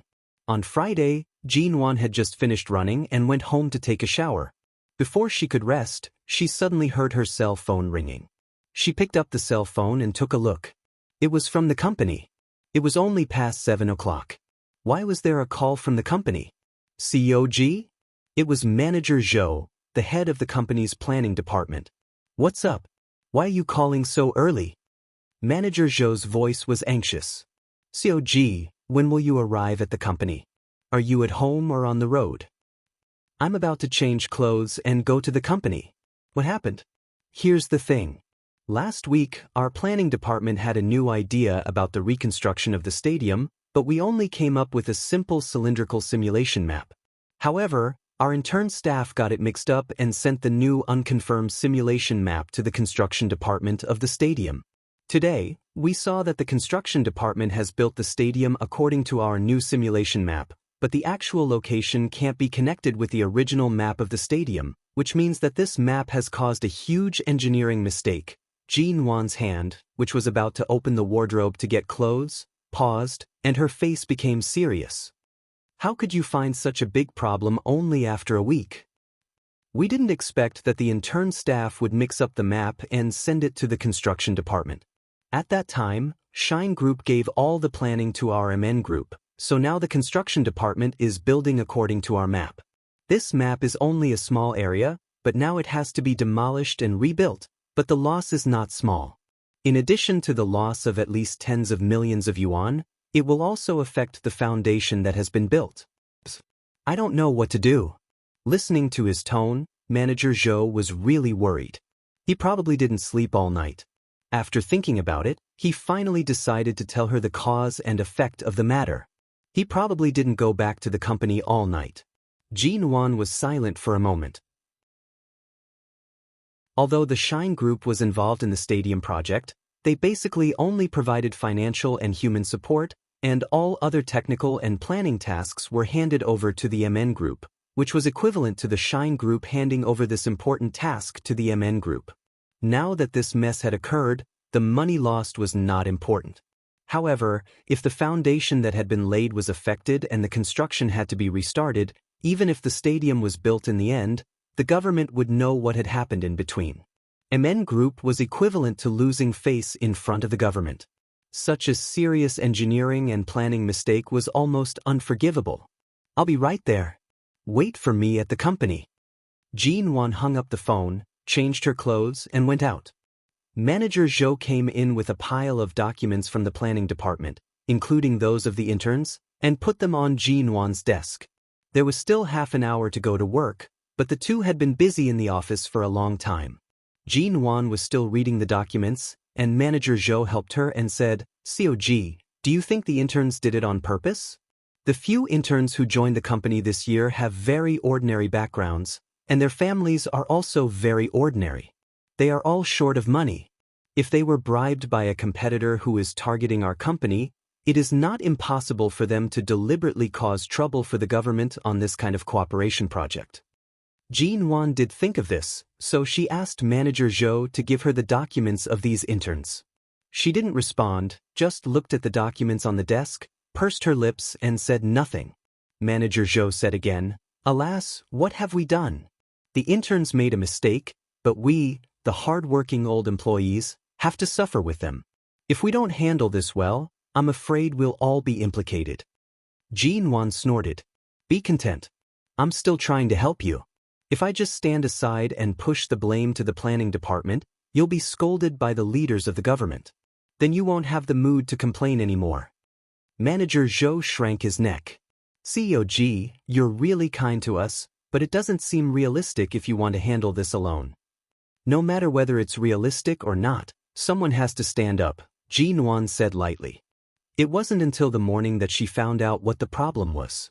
In the afternoon, the government and the construction bureau asked for a meeting to talk about the current progress of the construction. Jean Wan found out the reason. It was true that the interns were bribed by some competitors, but this reason was not enough to explain to the government. If the company couldn't be careful and couldn't even prevent this kind of thing, it could only be regarded as the weak. No one would sympathize with the weak, let alone the strict boundaries between the business and the government. At 3 o'clock in the afternoon, Jean Wan sat in the car looking at the extra design drawing, thinking about a solution to this matter. Although the meeting today didn't say which mistake in the project was to be dealt with, even if no one had found out about this matter for the time being, if she didn't take the initiative to speak out about this matter and try to reduce the loss as much as possible, this mistake would only be greater in the future. Because this meeting was not only requested by the Construction Bureau but also proposed by the government, this meeting was not held in Shine Group but in the office hall of the government. After arriving, Jean Wan walked into the main hall. Many leaders were already in place, and the others had sat down step by step, leaving only Jean Wan and Mo Jingshan. At present, only the 2 seats closest to the leaders of the city were empty. Jean Wan walked over. Because she had been thinking about that matter, she didn't pay much attention to the name tag on the table and sat down on one side. But when she sat down, almost everyone in the large conference room looked at her in surprise, and Jean Wan realized what was wrong. Chapter 539. Jean Wan glanced at the conference table. Of course, she was sitting in the wrong seat. The nameplate in front was written in gold lettering, Shine Group. On the other hand, the name MN Group was written on the other hand of the city leader. Jean Wan rarely made such a low-level mistake, but because she was a little worried today, she made such a mistake. Although it was not a big problem, it was really shameful. Jean Wan was embarrassed and was about to get up, when a low voice suddenly rang beside her. "Sit there." Jean Wan turned her head and saw that it was Mr. Mo, the CEO of Shine Group, who had come to the conference room. She hadn't contacted him since she slipped away from AO Lawn International, and it was the first time they met after so many days. Jean Wan took a look at him and was about to get up again, but as soon as she left the seat, an irresistible force suddenly came from her shoulder and pulled her back. The man said calmly, "It's the same wherever you sit. COG rarely takes time to have a meeting. There's no need to make trouble. Just sit down." Jean Wan looked away and said nothing. Mo Jingshan also smiled, moved his hand away from her shoulder, and sat down on the seat on the other side with the name MN Group. Everyone in the room was astonished. What was with CEO Mo's indulgent look and COG's cold and arrogant face, however, they had more or less heard that there was something fishy going on between the two of them. Some of the old people in High City's business and political circles knew about the marriage between the G family and the Mo family, but no one dared to say anything. They all kept their mouths shut and watched quietly from the side. Moreover, CEO Mo didn't care whether they sat on the left or right side of the main seat, so of course, they couldn't say anything. Seeing that everyone was already seated, no one said anything. The meeting only talked about the renovation of the stadium. In the second half of the meeting, someone raised doubts about the engineering drawings under construction and asked why there was such an irrelevant building in the middle. Was this the design of the MN Group? Suddenly realizing this question, the conference room fell into silence. Jean Wan was about to get up to explain, but the city leader said that he had to discuss other related projects with CEO Mo of Shine Group and the meeting would be suspended in an hour. Then Mo Jingshan left with the city leaders. But before the meeting continued, Jean Wan was suddenly called out. A young man with blonde hair and blue eyes who spoke fluent Chinese was waiting for her outside. Jean Wan had never seen this person before and found it strange. However, the other party handed her a business card. After seeing this person's name card, she looked at the young man with blonde hair and blue eyes in surprise. Is he Dane? A famous British architect. 3 years ago, he had signed a design contract worth tens of millions with the Shine Group, which made him famous in the world of architecture. He was a top-notch architect that could only be encountered but not sought. Jean Wan didn't know what was going on. At this time, The city leaders asked to see her alone to talk to her about the temporary addition to the stadium. Jin Wan's sense of admiration for the famous designer was instantly frozen. What would come would come. After all, this responsibility still belonged to MN Group, and she couldn't avoid it. After saying goodbye to Dane politely, Jin Wan went straight to the lounge where the city leaders were currently. After entering the lounge, she saw several city leaders and the person in charge of the construction bureau were there. She guessed that they didn't criticize her directly in the conference room to save MN Group's face, but now they wanted her to give an explanation. When she came in, Jin Wan was still in a trance. She didn't expect that after 3 years of careful ups and downs, and indifferent to any setbacks, she would suffer such a big loss soon after returning to China. The enemy was in the dark, but she was in the light. MN Group had just moved its headquarters back to China, and there were still people who disliked it and wanted to drag MN Group down with them. Just as she took out the plan and design drawings that the intern staff had mistakenly sent to her and was about to give an explanation, the door of the lounge was knocked again, and someone came in. "Sorry to disturb you. I'm Dane, the architect of MN Group. The mistake I made may affect the reputation of CEO G and MN Group, so I came here to have a look." Dane came in, stood directly next to Jin Wan, and took the 2 plans and design drawings from her hand. Jin Wan was surprised. Dane had never cooperated with her company. It was said that the only Chinese company that had cooperated with Dane was Shine Group. He had never met this designer before. Why did he suddenly appear here to help her solve this problem? Jin Wan turned her head and was about to speak when she suddenly saw the cold and tall man coming in from the door of the lounge. Mo Jingshan entered but did not plan to sit down. He ignored the person who was politely leading the way and inviting him to sit. He placed one hand in his trouser pocket and leaned against the door behind him. His handsome face was hidden in the dark corner of the lounge, appearing quiet and unfathomable. The city leaders and the person in charge of the construction bureau present were also stunned. Of course, they had heard of this architect named Dane. He was once the royal designer who had renovated the residence of the British royal family and was very famous internationally. It was said that Dane had signed on to Shine Group 3 years ago. But why did Dane say that the design drawings that MN Group had produced temporarily belonged to him? How could such a low-level design be Dane's work? Dane probably saw Jin Wan's confusion and frown because of the problem she had just faced, so he winked at her, asking her to cooperate. Jin Wan received Dane's gaze, thought for a while, and turned to look at Mo Jingshan. He was looking at her as if he had been looking at her since he stood there. Deep in his calm eyes was her reflection. Even though she turned to look at him, he didn't move his eyes away. She suddenly remembered what Mo Jingshan had said to her every time she encountered a problem. "Be at ease as Mrs. Mo and leave any problems to me. I'll handle everything. You don't need to be brave." The city leaders had specially called her here to hold her accountable. In short, she would not have a good ending if she came here. So Dane was sent by Mo Jingshan to help her out? Mo Jingshan was still standing there, still looking at her indifferently. All his eyes fell on her. His slender and well-defined fingers casually played with a cup of tea that had just been delivered to him by the person next to him. He gently closed the lid of the white porcelain cup, and his eyes were so calm that it made people feel inexplicably at ease.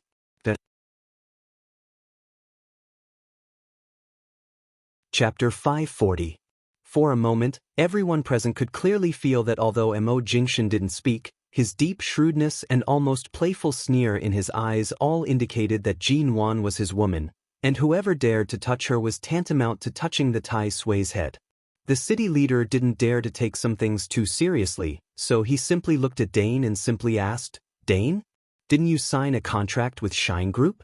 How can the MN Group's plan have anything to do with you?" Dane raised his hand and brushed his golden hair with embarrassment, saying with a smile, "The stadium project is a cooperation between the 2 companies. CEO G and I used to know each other when we were in the UK. Although Shine Group didn't participate in the planning this time, after all, we have a cooperative relationship, so the company sent me and the planning department of MN Group to do it together. This design drawing was not in the original plan, but I was suddenly inspired and suddenly added such a design in the building." Jin Wan stood beside Dane and didn't speak. After all, she didn't expect such a change before. She didn't know what Dane would do next, so she just cooperated with him. Is this inspiration? The city leader looked at the very strange design drawing and felt that it couldn't have been made by Dane. Can you please give me the drawing first? Dane turned to look at Jean Wan. Jean Wan silently gave him the drawing. Dane took it and looked at it. Jean Wan was standing closest to him. She could tell from his eyes that it was the first time he had seen this drawing, but it only took him a few seconds. He smiled very calmly. This is indeed the drawing I designed, but it's just a temporary record of inspiration. It hasn't been completed yet. I guess a colleague in the planning department thought I had finished the draft, so he directly sent it to the construction department. Fortunately, I can add my later design to this initial model, so it won't affect the order of any project. With that, Dane turned to look at Jean Wan. "Cog, have you brought a pen?" Jean Wan did have the habit of putting a pen in her bag every time she attended a meeting. She took out the pen and handed it to him. "Thank you." Dane smiled at her again, took the pen, and casually drew a few lines on the paper with the pen. Jean Wan saw it clearly from the side. Dane had added some ingenious design to the originally ordinary wide cylindrical building. Because this was an extra building in the stadium, there was no need for a too ostentatious design on this occasion, so almost every stroke of the drawing was the finishing touch, making the superfluous building look less superfluous in an instant, and even the arrangement of the use was very clever. Jean Wan just looked at it, and even without listening to Dane's explanation, she had slightly admired it in her heart. No wonder he was the internationally famous Dane, and no wonder he was the designer that Shine Group wanted to sign. There were so many talented people in the world, but there were not many people who could be favored by Mo Jingxian. Now Jean Wan could see how amazing this Dane was. It took Dane less than 5 minutes to finish the drawing, which was neither long nor short. If it weren't for Mo Jingxian's presence, the city leaders probably wouldn't have had the patience to wait, but because of Mo Jingxian's presence, they waited quietly for a while, and no one spoke. Dane turned the drawing over, faced the city leaders, and showed them the new drawing. "This is my final design. This cylindrical object is just the base of an international sports picture sculpture, and the sculpture on it will be carved by an international master sculptor who is familiar with me. There will be small water spouts on both sides of the sculpture, and a circular indoor pool of the stadium will be added below, which happens to be the entrance of the stadium. There is a saying in Chinese that, when you meet water, you will be clear, when you meet fire, you will be bright, when you meet water, you will be bright. In short, any design related to water in this location is very good in terms of geomancy.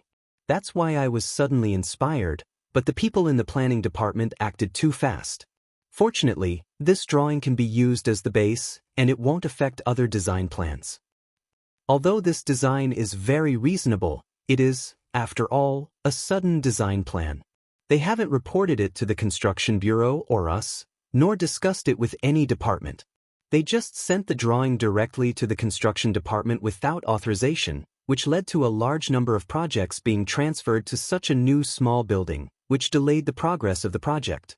How do you explain this? After looking at the new design, the city leaders turned to Jean Wan. "Cog, MN Group has never been so reckless. What happened this time?" Jean Wan stood in the lounge and gently clasped the bag in her hand with her fingers. She stood calmly and without any sense of nervousness. She still had a smile on her face, but the smile did not reach her eyes. "It's indeed our company's fault. I'm to blame for recruiting too many interns to the planning department this year, which led to some important work and delivery procedures falling into the hands of the interns. Fortunately, this drawing was drawn by Dane, and fortunately, Dane has a very perfect design talent. This kind of design, which can turn stone into gold, helps me make up for this mistake, but the original mistake should be borne by MN Group. The engineering cost of the small building and the loss of working time will all be paid by MN Group to compensate for the delay of a few days. What do you think?" In fact, Dane's design plan had been approved by the city leaders, but these people also wanted to save face. Besides, it was MN Group who made the first move, which showed that they didn't take the government seriously. If Jinwan didn't take the initiative to admit her mistake now and take all the blame on herself, the impact on MN Group would only be greater. After all, with Dane's help, all Jinwan needed to do now was to maintain peace with the government. It was just a loss of tens of millions of yuan, but for this matter, it was already the lowest loss, and she could show her sincerity and satisfy the government leaders. Of course, the premise was that MN Group really didn't have any ulterior motives. It was just a hidden competitor who made things difficult for them. Chapter 541. When the meeting was about to continue, the city leaders quickly skipped over this small incident against MN Group and did not continue to pester or embarrass her. After all, Jinwan offered to pay for the loss of working time and the compensation for the project. Tens of millions was not a large number for a multinational conglomerate like MN. It was also not a large number for the city leaders, so they just muddled through this kind of thing. The city leaders left. When Jinwan looked back, Mo Jingshan had disappeared. She lowered her eyes and pondered for a moment. Then she turned to Dane and said, "Thank you, Mr. Dane. If it weren't for your strength to help me out, I don't know what would have happened." Dane smiled at her. He had the height and white skin of a Westerner. His blue eyes looked at her with a smile. "You don't have to thank me. President G is so smart. You can definitely see who asked me to come here to help you." Jinwan didn't respond but subconsciously looked in the direction of the door of the lounge again. Dane walked out with her, and the two of them walked at the back. When they reached the door, Dane said beside her, "I signed with Shine Group 3 years ago and lived in Los Angeles for a period of time. I was very close to COMO. At that time, there was a woman named Yen by his side. I wonder if Miss G knows this secretary." And Jinwan paused and turned to look at Dane. Yen's mind is obviously on CEO Mo, and Chairman Mo has been trying to bring them together. I have always thought that Yen is a very excellent woman, and I thought they would be together. Dane said with a smile, "After all, I really can't think of any woman who can be worthy of a man like him. Perhaps every woman is just making do with him. But I didn't expect that Yen would get married. I heard that it was because she was rejected by CEO Mo again and again. No matter what she said or did, she wouldn't get any response from him. In the end, she resigned from Shine Group and left Los Angeles. But fortunately, she is a very excellent woman. After changing her love target, she met the right man." Listening to Dane, Jinwan knew that he should have something to say, so she didn't interrupt. "At that time, I was thinking, if an outstanding woman like Yen couldn't move President Mo's heart, then what else could?" For a moment, Jinwan's gaze shifted to the crowd outside the break room. She did not see Mo Jingshan's figure. Her heart was in turmoil, but no one could see the change in her mood. Dane looked at her now and gave her a very meaningful smile. No matter how outstanding they would not be able to move Mo Jingshan's heart. What else could tempt him? Seeing the meaning in Dane's eyes, Jinwan smiled, raised her hand, slowly inserted her fingers into her hair, and made a gesture of pushing her hair aside. She said lightly, "Thank you again, Mr. Dane, for your help today. If there is an opportunity to cooperate in the future, I hope Dane will not refuse. After all, it's a pity that your design talent is limited to serving Shine Group." Dane burst into laughter. He only found it interesting. He was speaking meaningfully about how deeply Mr. Mo loved her, but this woman named Jinwan was bent on stealing Mr. Mo's woman. Interesting. Dane couldn't help but laugh out loud. After going to the conference room, Jinwan was much more relaxed. After all, the big problem that had been haunting her all day had been solved. They continued to discuss the stadium, but the meeting was coming to an end. Jinwan was really not interested in the special conversations between the leaders at the conference table. She looked away from the meeting notes in her hand and drifted slowly. Unconsciously, she looked at the other side of the city leader. Mo Jingshan's face was expressionless, but when he sensed her gaze and turned to look at her, his dark and deep eyes seemed to contain a hint of a smile. She remembered what Dane had said just now. During the 3 years he was in the United States, Yen often tried to get close to him, but she never got any response from him.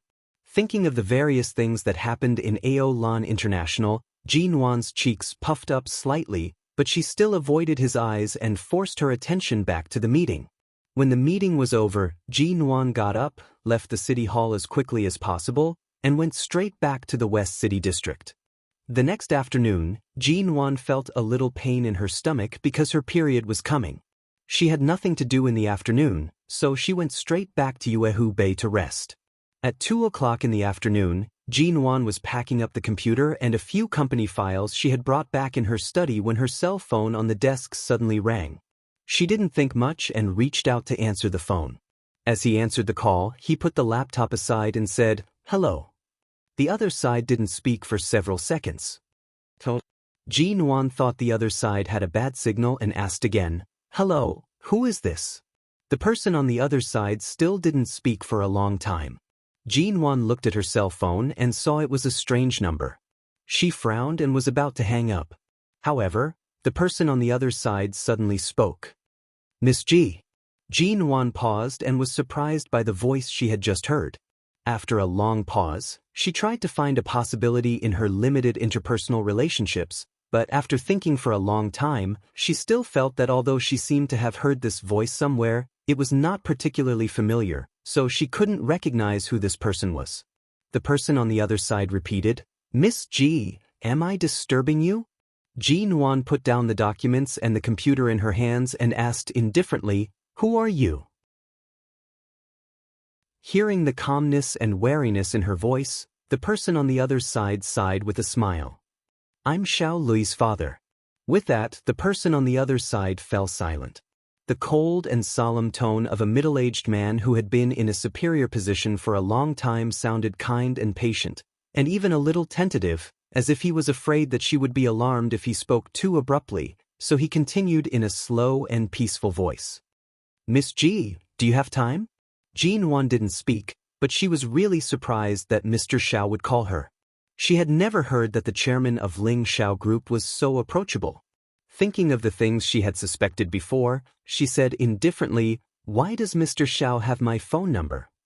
"You're tuning in to the Dreamy Chapters YouTube channel. We're so grateful for your support, and don't forget to subscribe to join us on this incredible journey through captivating stories. Your generosity through donations truly makes a world of difference, as it's the primary source of revenue that allows me to expand and enhance this channel for you. Thank you from the bottom of my heart for being a part of this adventure.